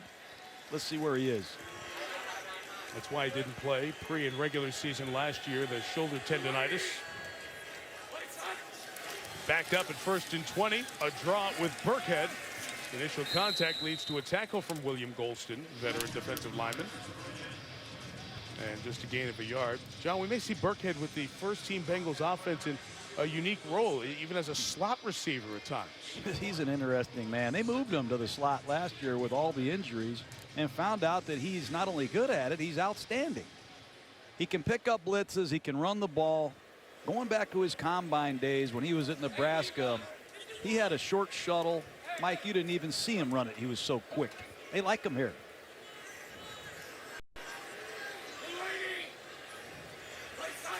Gain of 1, and McCarron will throw. There's a penalty flag down as A.J. takes off and gains 3 yards to the 14-yard line. Danny Lansana making the tackle. Danny was in a starting linebacking spot, but when Quan Alexander, the rookie, was moved to middle linebacker, it bumped Bruce Carter, the veteran acquisition in the offseason, to the outside. They give Danny a chance to operate almost as a 4th linebacker for this group. Illegal formation, offense, number 64, line up in the backfield. That penalty is declined. Result of the play is 3rd down. It's a good thing they have that 8th official tonight, Mike, because they haven't missed anything. Matter of fact, they've seen all the penalties that I can take. Hard. We're just getting to the part of the game where the flags usually start to add up in the preseason. You see the 8 officials. There are 2 different configurations. One is 3 behind the quarterback. 3rd and 16. McCarron climbs the pocket, underthrown and incomplete. He was trying to get it out to Greg Little. DJ Swearinger, big hit earlier, breaks that one up, and it will be a punt. Well, you throw that ball in this league. DJ Swearinger has already proven he can do some real damage. That ball is late, not much on it. Another ugly series, excuse me, Mike, by the Bengal offense. It's all right. Kalen Clay back. Huber will kick it. 48 on the kick. Clay from the 37. Returns it 7 to the 44-yard line. Bucs will take over there. Minute 44 into the 3rd quarter. Quarter where we'll get our first look at McCarron as a Bengal. Of the NFL. It's the good ship Captain Memo, sailing out of Clearwater Beach for 37 years. Don't know if you and the family have ever gone there to do the chicken dance, John. I have. Yeah, you know. I surely have. I'm going to do that chicken dance with the next penalty you see out there. I love that boat. Mike Glennon stays in at quarterback for Tampa Bay, and at his own 44. Mentioned earlier, they have 3 quarterbacks on the roster. Seth Lobato is the 3rd. Mike James gets the edge and is pushed out of bounds after a gain of about 16. As a 3rd-year man out of Miami with the carry. Flag down again. Holding. Offense, number 80. 5-yard, 10-yard penalty. Replay 1st down. That's a bad penalty by Bell. You're a rookie receiver. You're trying to make the football team. Can't grab people by their jersey. Lovie Smith, even though the scoreboard says 23-3, has to be disgusted with all these offensive penalties. 12 penalties, most of them on offense. Ridiculous. 10 on the offense. An 11 penalty first half. Glennon, there you see over the top. Look at him drop the ball over the linebacker. That's a great angle. live throw to see Brandon Myers pulling that first down at the Bengals 45. This kid can throw. Watch him in the first half. I mean, Mike, this is an all-out blitz with Geno Atkins beating down on you, throwing it off your back foot. Try that at home. How about this throw? A touch over the corner under the safety. You can't throw the ball better than Mike Glennon. From the shotgun, from under the center, all this kid needs is a chance. 45, draw with James to the right. He'll gain 3 yards. Chris Lewis Harris on the tackle. Of course, this is going to be Winston's job. Lovie Smith came out right at the start of training camp and said, no hijinks here. We're going to throw the #1 pick right in there right away, which has been the trend and the way things have gone of late. But you remember when Matt Schaub was down in Atlanta and apprenticing as Michael Vick took over that team. Eventually, Schaub was ready to be the guy and moved on to Houston and got the starting opportunity. And Glennon's cognizant of what his path will be here over the next couple of years. 1 yard there on the run for James. Either something happens here, you play right away. As the backup, he's learned the last 2 years you can come right in. Or part B of that is you play it out, your contract's done, you start looking around. We know every year people are looking for quarterbacks. Yeah, he's learning a good offense. This Dirk Cutter is a very good offensive coach. Glennon very excited about the system change. It's right up his alley. And when Dirk Cutter shows cut-ups of his Atlanta Falcon offense, he watches Matt Ryan, who is Glennon's idol, execute the plays, and it's helped him learn it. 3rd and 6, Bengals bring 5. Glennon's got time. He's got a first down. Just shy of the 31-yard line. It is Adam Humphries, rookie out of Clemson, who caught 127 balls for the Tigers. Watch this blitz, Mike. I mean, this Glennon, he just stands in there like there's nobody around him. Incredible poise for a young quarterback. And he has Tampa Bay on the march again. Set some franchise rookie records in that season 2 years ago as an all-rookie quarterback with his performance. Nice job of picking through the hole down to the 24. First down gain of 7 for James. See that counter play? Look at that Tampa Bay huddle, number 75. Massafilo. Where is Massafilo? He's number 65. See, he moved from defense to offense, and he's playing guard for the Tampa Bay Buccaneers. I give this kid a lot of credit. How many guys can move from defense to offense and learn how to do this quickly? Matthew Massafilo in his 4th year out of Stanford. James on 2nd and 3. James on the carry. With no gain there. John, you brought up Dirk Cutter. What kind of a fit is Dirk Cutter as an offensive coordinator with a young quarterback room? Winston his 1st year, Glennon his 3rd. I think he's really good. You know, he worked with Blaine Gabbert as a rookie in Jacksonville. Whether it worked or not, he's had experience doing this. And he was a head coach in college, right, at Boise, at Arizona State. So he's used to dealing with young quarterbacks. And he's proven no matter where Cutter is, he can move the football. 3rd and a couple. Glennon feeling the pressure and too late. Chris Carter again with that initial pressure has done a very nice job. Had a sack earlier and helped force that one. That will be credited to Sean Williams. Well, he's eating these tight ends alive, and that's a bad sack by Glennon. You got to step up in the pocket. Don't drift backwards. But you said it, Chris Carter, 2 sacks. Both times he's beaten Buccaneer tight ends in pass protection. Don't want to drift backwards and make this a 50-yard field goal. Poor job by Glennon on that play. Patrick Murray made one from 53. That one is wide left from 50. Kick is no good. Couple of kickers in camp here. Murray's missed an extra point and missed a 50-yarder there.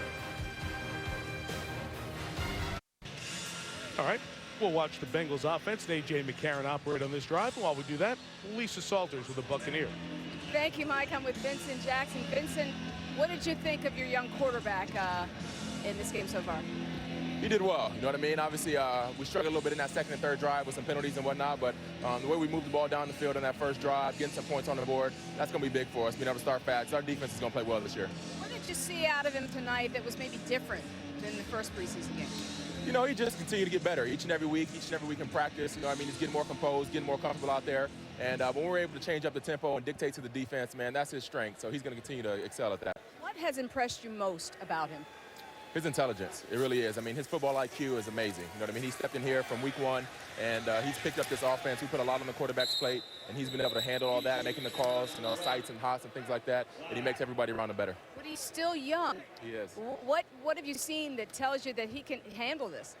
The fact that I think, you know, playing at a high level like he did and on the college level, coming to this, it's not too big for him. You can see that he comes out here and he's composed. Every time he gets in that huddle, you know, you feel that energy from him, that he's ready to go. And no matter if he makes a mistake or something goes bad, he steps right back in and he wants to win. He says he looks to you as one of his mentors. What advice have you given him? You know what, I just told him to just make simple plays. You know what I mean? Don't force anything. You know, you got good players around you. We got a great system here this year, bringing Dirk Cutter in, and we're going to be successful. All we got to do is not turn the ball over, take care of the ball. Again, our defense is going to play very well this year, so he just needs to be smart and take care of the ball. What's it like for you, a veteran, having to adjust your game to this rookie? It's been fun for me, you know what I mean? Being able to help him, you know, mentor young guys. You got some young receivers, and the way Jameis has just come out here and really been competitive and really, you know, taking hold of this offense is it's been fun to play with him. Thank you. Good luck this season. Appreciate it. Mike. Lisa, thank you. Mario Alford didn't hang on to that crossing pattern, the first good ball McCarron's thrown in his couple of series. Well, Alford's got to catch that ball. We've heard about how fast he is, how they're trying to get him the ball. Somebody needs to make a play for the Cincinnati Bengals offensively. Good luck when you fall behind in the down and distance. 2nd and 20.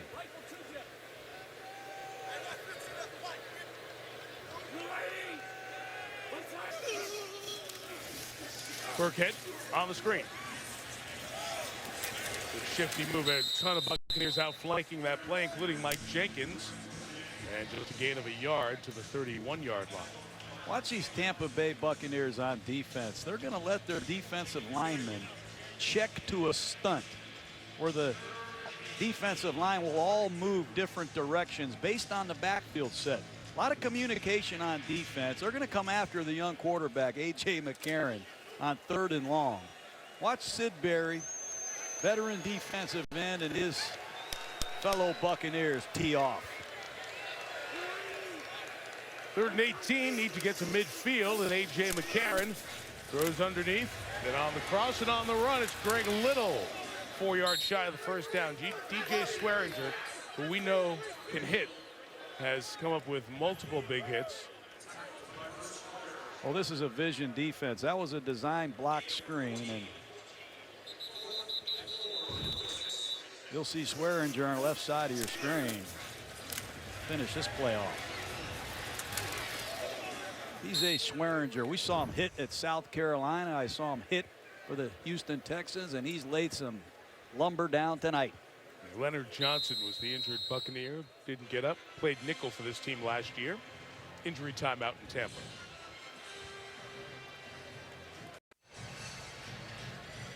John Buccigross, John Anderson will stand by for you and have a Sports Center as soon as we're done. Full recap of not just what happened here tonight in Tampa as we get to the end of week 2 of the preseason, but everything else that's gone on in sports. Sports Center coming up after the game. Huber with the kick. Receiver gets out of the way, and the ball goes through the end zone and touchback. You know, a lot of great stuff on ESPN, John, as we have 2 flags down again. I know you're quick to point that out. Start doing that dance. The chicken dance? You promised the chicken dance for another flag, but I think before us earlier this afternoon, getting ready for the game, I was watching the Little League World Series. Our crew in Williamsport doing a great job. You remember your Little League days? I sure do. I was a pretty good player. West Side Lions, Bloomington, Indiana. I'm telling you, I was a shortstop. Oh, my goodness. Look at that. Look at this young man. Man, does that look like your son? Wow. I didn't see that picture. Is your brother Jay in here somewhere? My brother Jay's right there. He was the ball boy. There I am. I was the shortstop. The West Side Lions. We had a guy named Marco Jacobson, Brad Taylor. I can still see Darren O'Deer throwing guys out. You remember everybody? Oh, man. If you're a young kid, go play. You know, some of these young kids looking for something to do. Youth sports in this country needs a jolt in the arm. Go play sports, have some fun. Some of those memories, I can still remember all my teammates. That was pretty cool. You rattle off a bunch of names. I didn't even have to think about that, Mike. I know you're very passionate about that, and kids getting involved in youth sports around America. Funding's tough in a lot of municipalities, a lot of school districts. It's the time of year when kids are getting involved in their fall school sports. Here's the run to the left by Mike James across the 10 to the 13-yard line. Some great experiences. You know, this NFL month at USA Football is encouraging a lot of kids to get involved. The Heads Up football program and a lot of youth football roots that have come out of this state and turned into some great careers. Oh, you aren't kidding. You go around Florida on a Friday night, there are so many terrific high school games being played. Glennon remains in after the gain of 3 by James. That pressure is picked up and the pass is incomplete. Another flag down in the secondary. You want to be an NFL back? Watch this blitz pickup. Watch this blitz pickup, number 25. James again. Defense, number 49. A 5-yard penalty for the previous 5. Automatic first down. Marquise Flowers was the guy who was putting the pressure on. James had to step up and save his quarterback a shot. If I'm a running back coach, I show that play, start the meeting with it. From that depth, from the I formation to make that kind of pickup just shows you how bad this young man wants to play. Would you do that as a position coach? Absolutely. That's a 4th string back. 4th string back, coming off a tough injury a couple years ago. 7 yards deep in the I formation. He picks that blitz up. That's impressive. From the 18, here is James to the right. Seeks space back, and James gains 13. Look at all the ground that he covered in the tight quarters there. Well, you saw him bounce it to the outside. There's nothing there. He keeps his feet alive in the hole and cuts it back. We saw James a couple years ago on Monday Night Football have a great game, but he got hurt right before the first half. Watch his feet. They never stop. Good vision and nice effort by this Buccaneer offensive line, finishing blocks on the backside. James again runs to the 44-yard line. Tim Wright was in there throwing a block. It's an interesting story that the Buccaneers have with a couple of players, because Logan Mankins, who was with the Patriots, was traded to Tampa for Tim Wright. Wright goes to New England. He's part of the Patriots season, wins the Super Bowl championship, catches a half-dozen touchdowns from Brady, and now he's back here in Tampa, and Mankins is still here.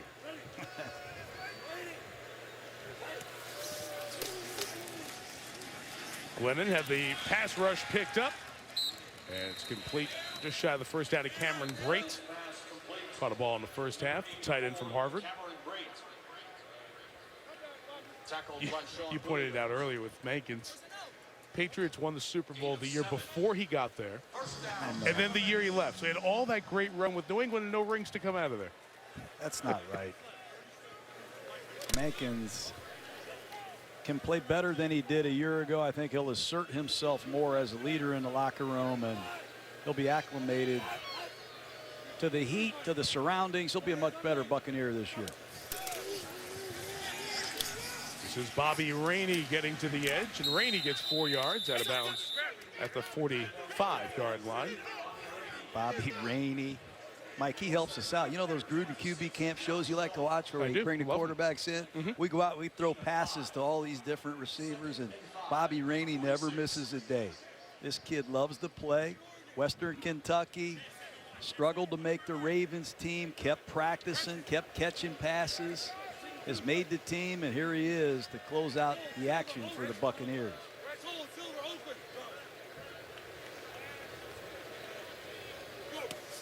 From their own 46, that ball slipped out of the hands by Glennon. He caught it. Now he's taking off. Look out! Saw that hit coming. He couldn't. Shiloh Keogh. Well, he did a 360. He got disoriented. He turned around, and KO said KO. Yep. You see what Glennon's doing, though. He's trying to run the football. And the Bengals continue to come into these 8-man fronts, but this ball slips out of his hands. He has a presence to catch it, and look out. Shiloh Keogh.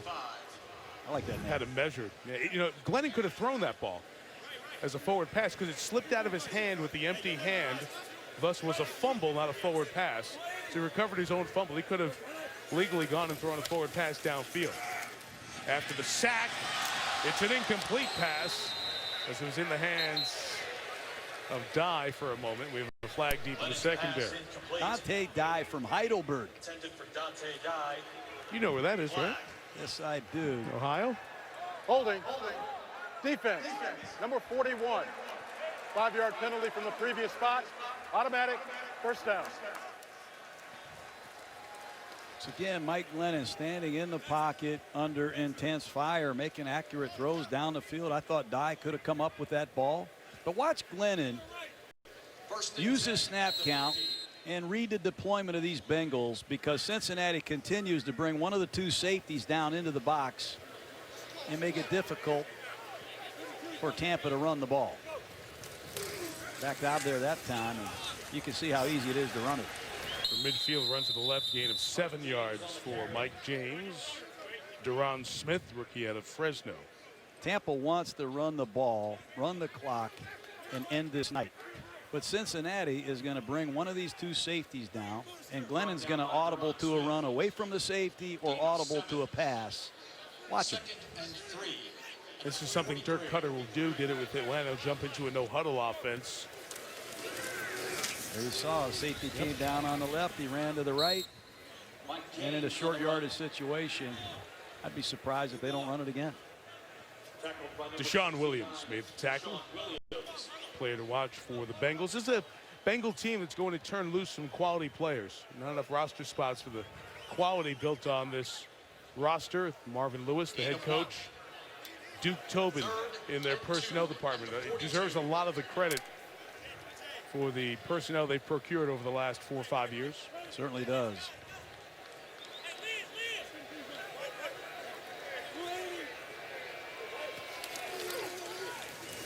Third and 2. Rainey got the edge, got the first down. Well, the flag down as Rainey gains a dozen. Stopped short before he got hit. Good quickness by Bobby Rainey, and they might have gotten Kenny Bell again. This would be accepted penalty number 21. 14 of them on Tampa. Mostly on their offense. Holding. Offense. Number 80. 10-yard penalty. Replay. Third down. 2 penalties on Kenny Bell blocking the perimeter.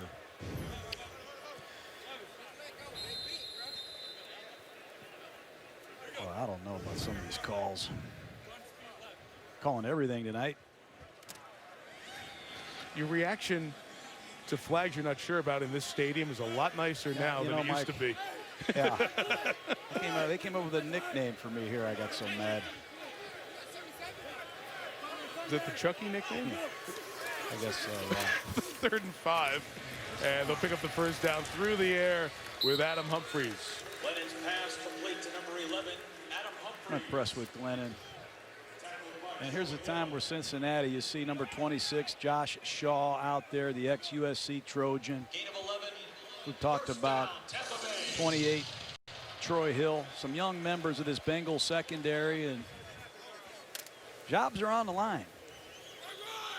I was thinking that when we saw Rainey in the game carrying a moment ago, it was a preseason game. We were in Baltimore's camp, I think it was, 4 years ago when Rainey was a rookie. So, you know, this guy belongs somewhere in the league.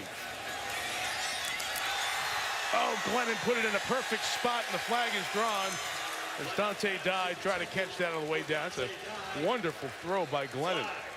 Glennon, check his deep ball passing statistics. Defense, number 37. Automatic first down at the spot of the foul. No doubt about it. Clearly pass interference, and Dante Dye from Heidelberg, the student princess. In Ohio. There you go from Pylon Cam. As Chris Lewis Harris had the hand on his arm early and pulled him down. Glenn hit his prior 5 passes, that perfect one there in terms of placement. Likely the final play of the 3rd, and it's Mike James. And all these big guys who've been out here sweating in this humid August night have to trudge down the field 98 yards. Second and goal from the 1. Been a good night for the Buccaneers. After 3, they lead 23-3.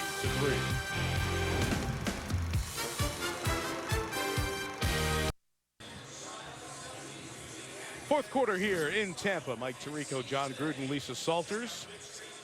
Preseason is half over after tonight. This is game 33 of the 65, right in the middle of the preseason schedule. Everybody plays 4, and then you have that Hall of Fame game. Minnesota and Pittsburgh playing the 5th game. And it all starts for real in 2.5 weeks when the Steelers and Patriots open the season. Dominique Brown is the back here at the goal line of the 4th quarter. And on this second down, he is stopped.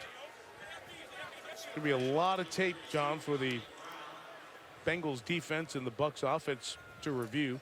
Tampa's run 24 more plays in this game than Cincinnati. Yes, indeed. And now 25, sorry. See if Dirk Cutter runs Dominic Brown behind Joey Yosefa, the rookie from Hawaii, at fullback. From the 2, the give is to Brown. And he is stopped just short of the goal line.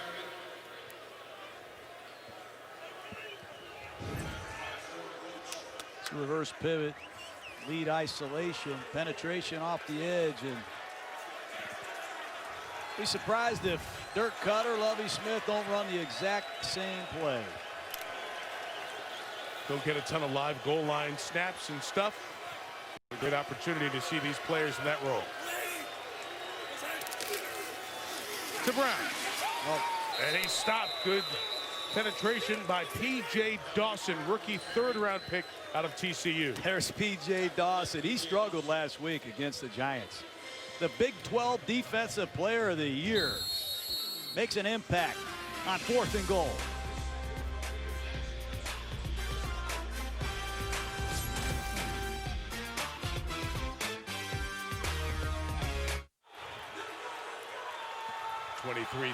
Buccaneer fans who've waited a while here to see another successful team get this thing going in the right direction. With my partner helped lead this Tampa franchise to its glory day in the Super Bowl championship. Some good playoff teams. A couple of 9 and 7 seasons, John's last 2 years. Since then, 3 coaches, 6 years, a total of 30 wins. Second worst in the league. Only Jacksonville worst, 29. A.J. McCarron from his own 1, trying to get out of the end zone. Looks to be a safety, and it is. Danny Lansana. Lansana came out of nowhere. It's about his 5th different team. He's found a home in Tampa Bay, and they're going to run the ball right off that left side. And watch Lansana, the ex-Connecticut Husky, stuff it. Tampa Bay has improved their linebacking core. They added Bruce Carter from the Dallas Cowboys. They drafted a young man we've talked about from LSU, but Lansana is a good player as well. Get on those safeties. The whole ball has to come out. Cedric Pierman-Carr didn't come close. It's a safety.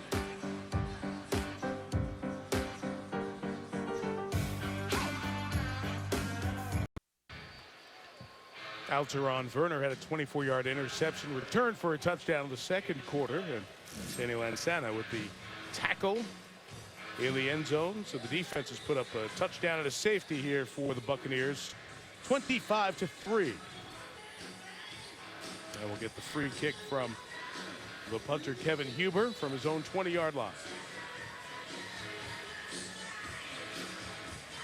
Good defense, a good running game. 2 good signs to help the young quarterbacks. 68 total yards for Cincinnati tonight. 60-yard free kick pulled in by Clay. Up the middle and knifed down at the 37-yard line. James Wilder Jr., the son of the Buccaneers' great running back, with that tackle. Lisa's ready with Andy Dalton. Thank you, Mike. Well, Andy, it was a tough night for you starters. What was not clicking tonight? Well, we just didn't get into a rhythm. I think that was it. You know, we had chances for plays, and you know, we had a couple turnovers that hurt us. And so, you know, good thing this is preseason. There's a lot of tape that we can learn from, and you know, I think that's the big thing to take away from tonight. Looking ahead to the regular season, you finally have all of your offensive weapons back. How good can your offense be? Yeah, I mean, we've just got to put it all together, and you know, that's what we're trying to do right now. We're trying to build the consistency, and you know, just kind of build that rhythm. And you know, we feel like we've got a potential to be really good, but we got to go out and show that we're capable of doing it. You've said this preseason, one of your points of emphasis to really take over as the leader of this team, that it's your time. Why is now the time? And why? And how do you do that?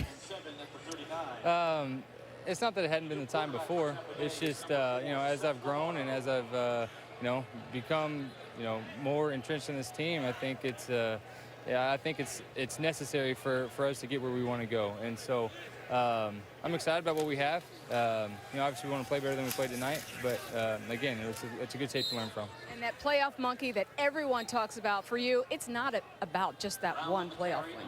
Right, yeah, I mean, you don't play this game to win one playoff game. That's what I was telling y'all yesterday. It's you know, it's not about that. Obviously, we'd love to win a playoff game. We'd get that monkey off our back, but we got to earn our way to get that back there. It's not easy to get there, and so you know, that's what you don't play. Like I said, you don't play for one playoff win. You play to win the Super Bowl. All right, thanks for your time. Good luck this season, Andy. Yeah, thank you. Mike, back to you. 10-5-1 last year. 40 wins, John, in 4 years as a starting quarterback. And the folks in Cincinnati will get on Dalton. They want to see better play out of his position. Seth Lobato's in at quarterback here for Tampa, first year out of Northern Colorado, and Lobato completes it to Adam Humphries, his third catch of this second half. You know, Tampa Bay, all the quarterbacks they've tried, they've had their entire franchise history. They don't have a quarterback who's won 40 games in his career. Dalton's done it in 4 years for Cincinnati. It's perspective. Of course, Bengals want to see success. They want to get playoff victories, but there are a dozen teams in the league who've had a messed up quarterback situation while these guys have had Dalton's success. Oh, he's thrown 15,000 yards and 99 touchdowns, and like you said, 40 wins. I ask you this, who are you going to call? Ghostbusters? I mean, who are you going to get, Mike? If you don't like Andy Dalton, what's your solution to that? Paul Dawson. I'll tell you, Dawson has made about 4 impact tackles in this game. He knows he did not play well in that prior preseason game. Like you said, John, a third-round pick out of TCU who was not known for his timeliness during his collegiate days, so the Bengals knew they were going to have to get this guy with the program, be on him. Played in the Big 12 as well, where he's the Defensive Player of the Year, and he played in a lot of open space, the way the Big 12 plays offense. Now you got to play in those confined spaces as an NFL linebacker. And Paul Gunther, the defensive coordinator, told me he reminds him a little bit of Vontaze Burfict, a physical tone setter that he really likes. From their own 48, slant by Lobato is thrown and caught for the first down by Dante Dye. Well, we mentioned, John, the quarterbacks over the years of the Buccaneers, that no one in their franchise history has started and won 40 games. We mentioned Trent Dilfer, 38. Doug Williams, 33, and Brad Johnson led your group to the Super Bowl championship, 26 wins. It's the only team in the league that has never had one man start at quarterback and win 40 games. I feel like you're trying to depress me or something, Mike. I mentioned Brad Johnson. That was kind of the, you know, dust off your ring, take those a victory three lap. quarterbacks you showed, all world champions. That's saying something. Not many teams can say that.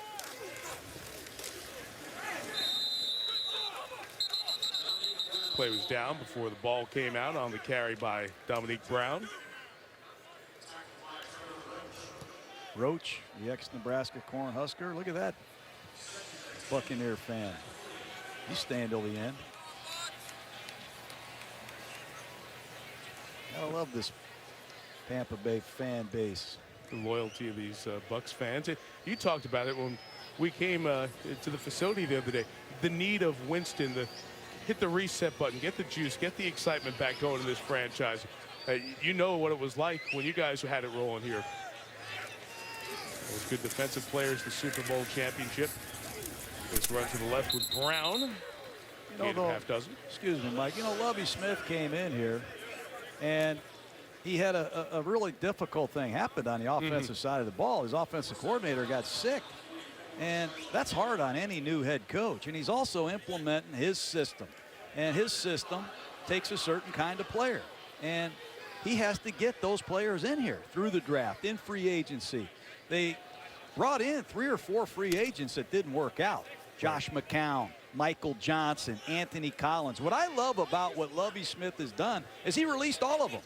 You don't save a bad idea in this business. If they can't play, don't fit your program, move on and get some new players. And I thought that showed a lot of guts by he and Jason Light, the general manager of the Bucs.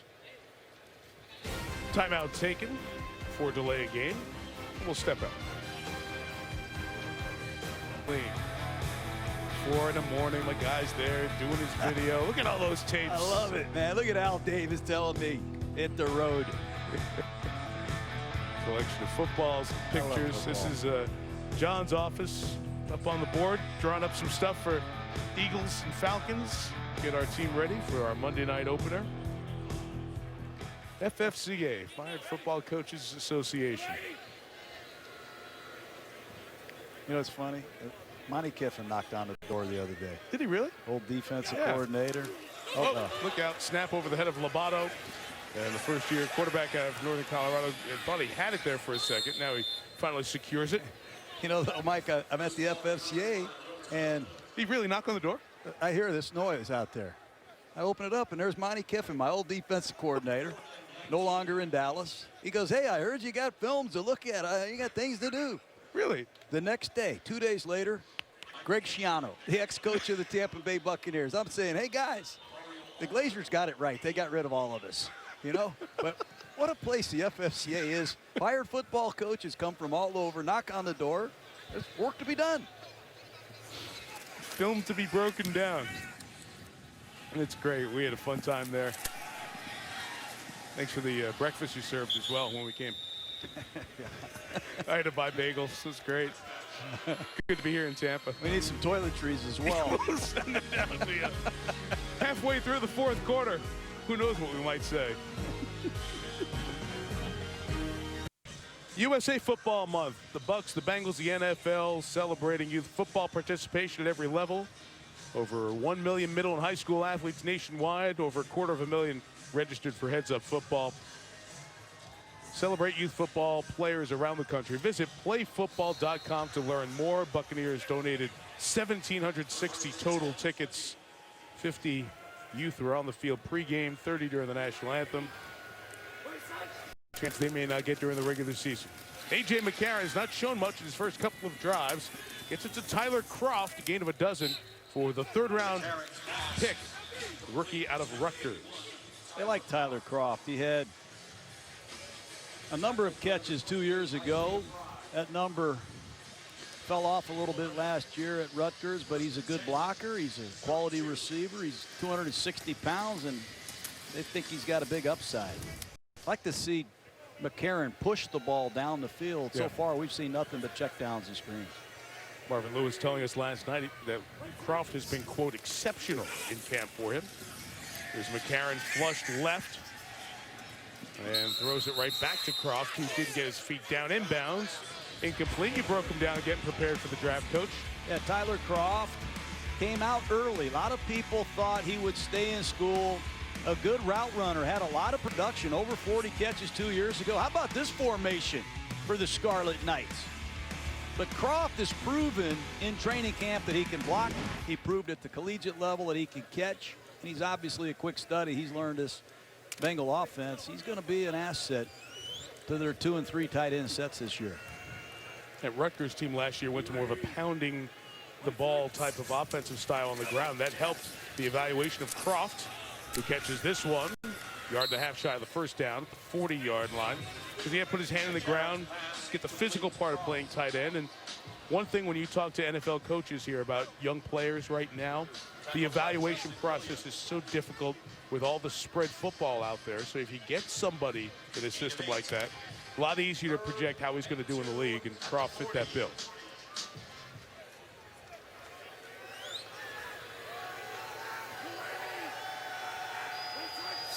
A.J. McCarron with 3rd and 2 against the 4-man rush. Cedric Pierman, veteran, has been around in this league, gains 5. He'll have a first down. That's a good read by A.J. McCarron on 3rd down and 2. Moore sat down on the little spot route.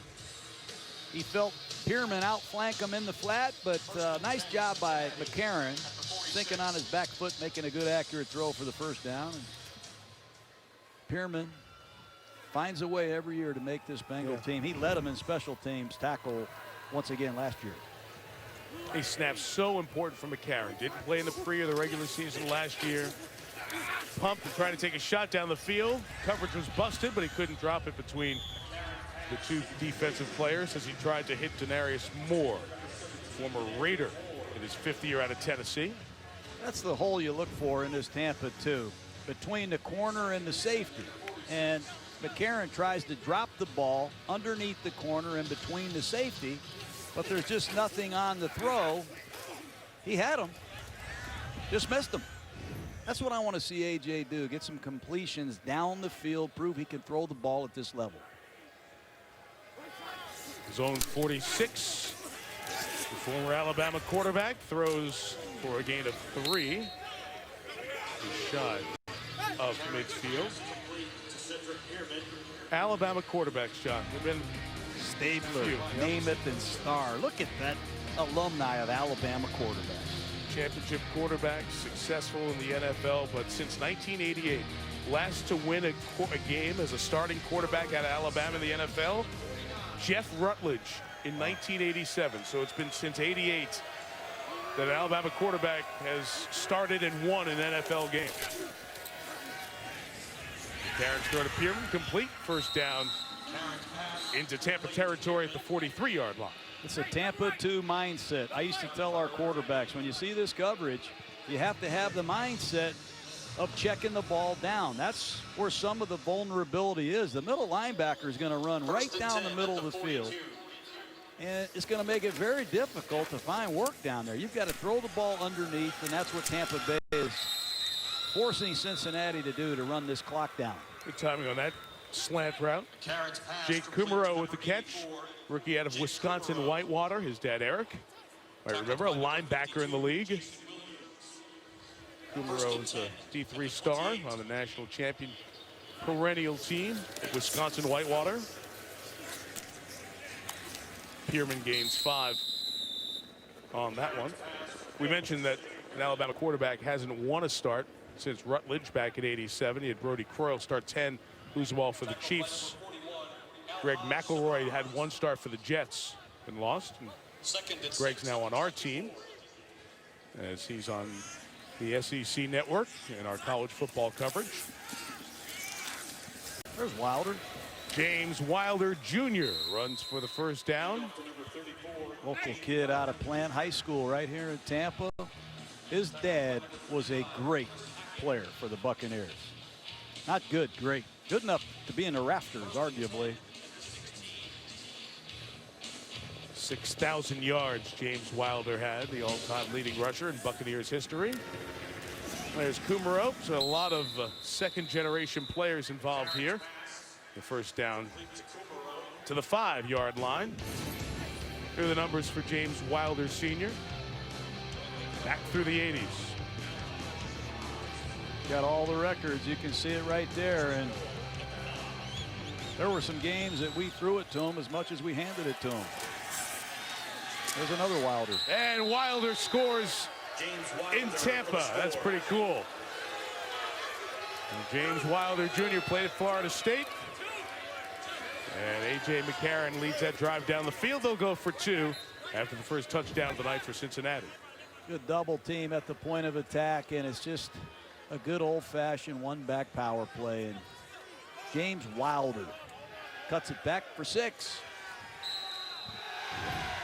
Nice drive by McCarron, taking what the defense gave him and putting the only touchdown of this game on the board for Cincinnati.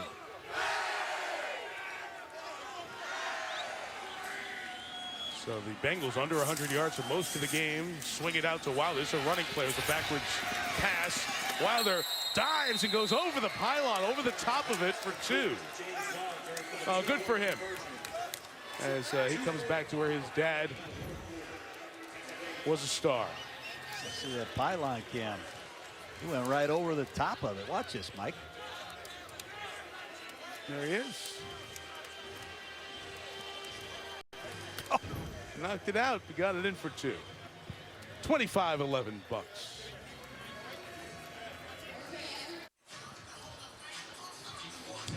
Well, we mentioned pylon cam.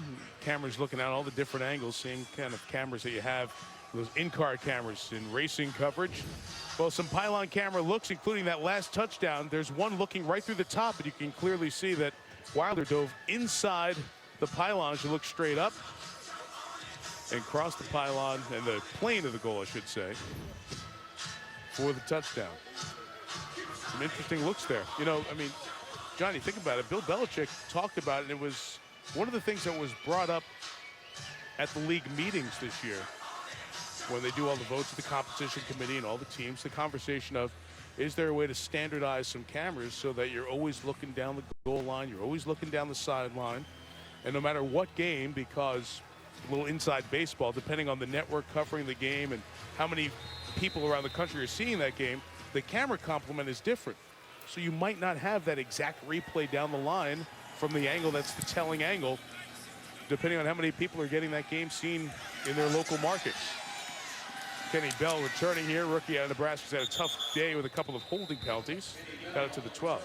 So Belichick said you should put cameras in permanent spots. It was brought up, wasn't approved, but I think that's something they'll talk about down the line over the next few years.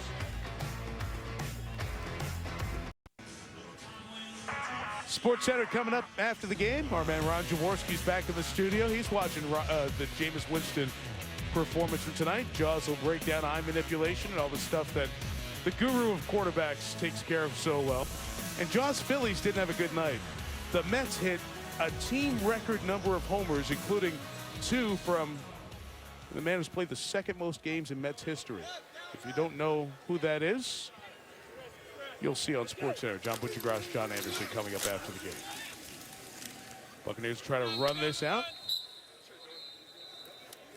Timeout taken by Cincinnati. Here with 2:35 to go. John, what do we see from Winston? Thought he saw the field pretty good. He looked off the strong safety, found his tight end on a 10 to 12 yard pivot. Then he read the clear out. He saw his wide receiver clear out the deep zone. He found Vincent Jackson on a deep cross. He made a couple nice throws in tight windows. A lot of this work he got done was against a conventional 4-man rush. You got to be pleased with that, but they have a lot of work to do with picking up blitzes, eliminating penalties. Those 2 things, not as good, but he did make some nice throws and move the football team tonight early. And Dirk Cutter's been impressed with his football. They threw him everything from an XO standpoint, and Jameis has been able to handle it quite well. Robato's still the quarterback, hands there to Dominique Brown. You know, Jameis Winston and his young days in football, as Cincinnati is going to stop it here again with the timeout. Early on, he became a student of the game at a very young age, diving into the lexicon of football and getting an understanding. There was a quarterback camp that he went to at an early age that his dad encouraged him, don't just go, learn what you need to learn to be a quarterback. So he came up with all these traits and characteristics like leadership, dedication that we all talk about with quarterbacks, but also XO stuff. There's cover 3, what the meaning of each defense is. And John, when you ask him stuff, it goes back to Hueytown Middle School in Alabama, and he spits out what each defense is meant to do. So he comes in with an understanding of the position. Yeah, just asking him some specific questions. He had the answers to them. The thing I like about him is he's continuing to learn. A lot of young guys seem to have all the answers sometimes, but Jameis is a sponge, and he is eager to learn every day. Lobato throwing on 3rd and 5. First down is picked up, and Cameron Brate continues his good evening. And a final timeout taken by Cincinnati with 2:19 to go. John, this is a fast forward week for everybody in the NFL. The player personnel folks, the scouts, the coaches. because it all happens so quickly in the next dozen days. There are 90 players on each NFL roster right now, and quickly it'll get cut down to 75 on September 1st. We're going to have games in between them played this Friday through Sunday. Then those cuts come on Tuesday of next week. Then the final preseason game, all 16 games, 32 teams play a week from Thursday. And then 2 days later, so in 12 days, your roster has to be down to 53, 10-man practice squad. And it's let's start thinking about week 1. And the good thing Tampa Bay has going for them, Mike, is they have first recall on the waiver wire because they were 2-14. They're going to sign a couple players that get cut. You wait and see. They'll end up making this 53-man roster. This run should get us to the 2-minute warning. And the one thing, as you go through the math of that, 864 players will not have a place, whether it's the main squad of 53 or the practice squad. We expanded this year to 10. So it'll be a tough time for guys who have lived that NFL dream in the next dozen days. Final 2 here in Tampa. Bucs by 14.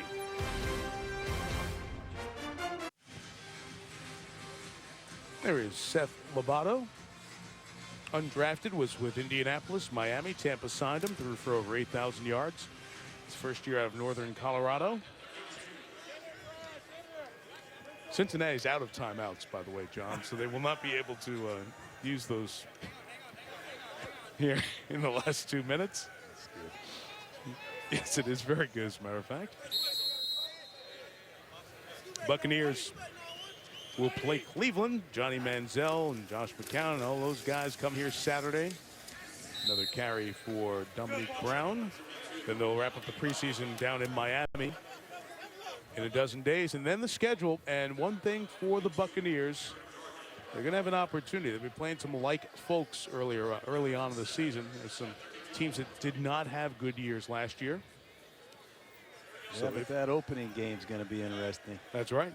Marcus Mariota, the #2 overall pick, comes into Tampa to see the #1 overall pick in a rematch of the bowl game last year between Oregon and Florida State. Between the two quarterbacks, that is. Yeah, it ended up 59-20 in the Rose Bowl in Pasadena. Brown trying to get to the first down at the 41-yard line. Comes up 3 yards shy. So the Bengals will go back and get back to work here. They'll have some things to clean up as they wrap up their preseason. The Bears come into Cincinnati on Saturday. They'll go down to Indianapolis, that short drive to wrap up the preseason. And then the Bengals open with 2 AFC West games at Oakland and then San Diego. Cincinnati will play the entire west of the AFC and the NFC on their schedule here this year. And we'll see J.J. Watt and the Texans in Week 10 in Cincinnati. And we'll close out our Monday night season in Denver the Monday after Christmas. Rematch of the game we saw at the end of last year, the Bengals and the Broncos. Texans today naming Brian Hoyer as their quarterback, winning that battle with Ryan Mallett.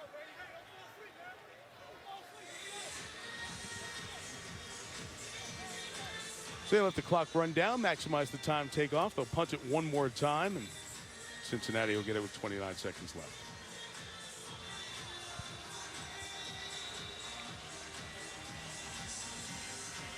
Some folks think that the preseason needs to be cut down from the 4 games.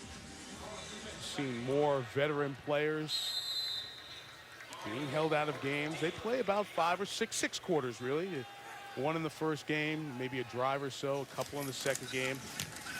The dress rehearsal games coming up this week, Week 3 preseason contest. And Week 4, try to get any big names out of it. There's Alford. 3 blocks picked up, and the young man from West Virginia takes it out to the 35-yard line. 34 officially. As coaches, you do think the evaluation in game is important, that we should, guys like me, say, hey, why don't we make preseason a couple of games and do some head-to-head scrimmaging with teams, that this is a different type of evaluation of your young players and you need it. Well, in some ways I agree with you, Mike, but just asking Lovie Smith, they use the preseason to practice their tackling. They never tackle in practice. Right. And practices are limited now, much more than they ever were. I don't know when you evaluate your players under the lights live without a couple preseason games. Hate to see anybody get hurt, though. Kumaro will get out of bounds. We'll get one more play here with 6 seconds left.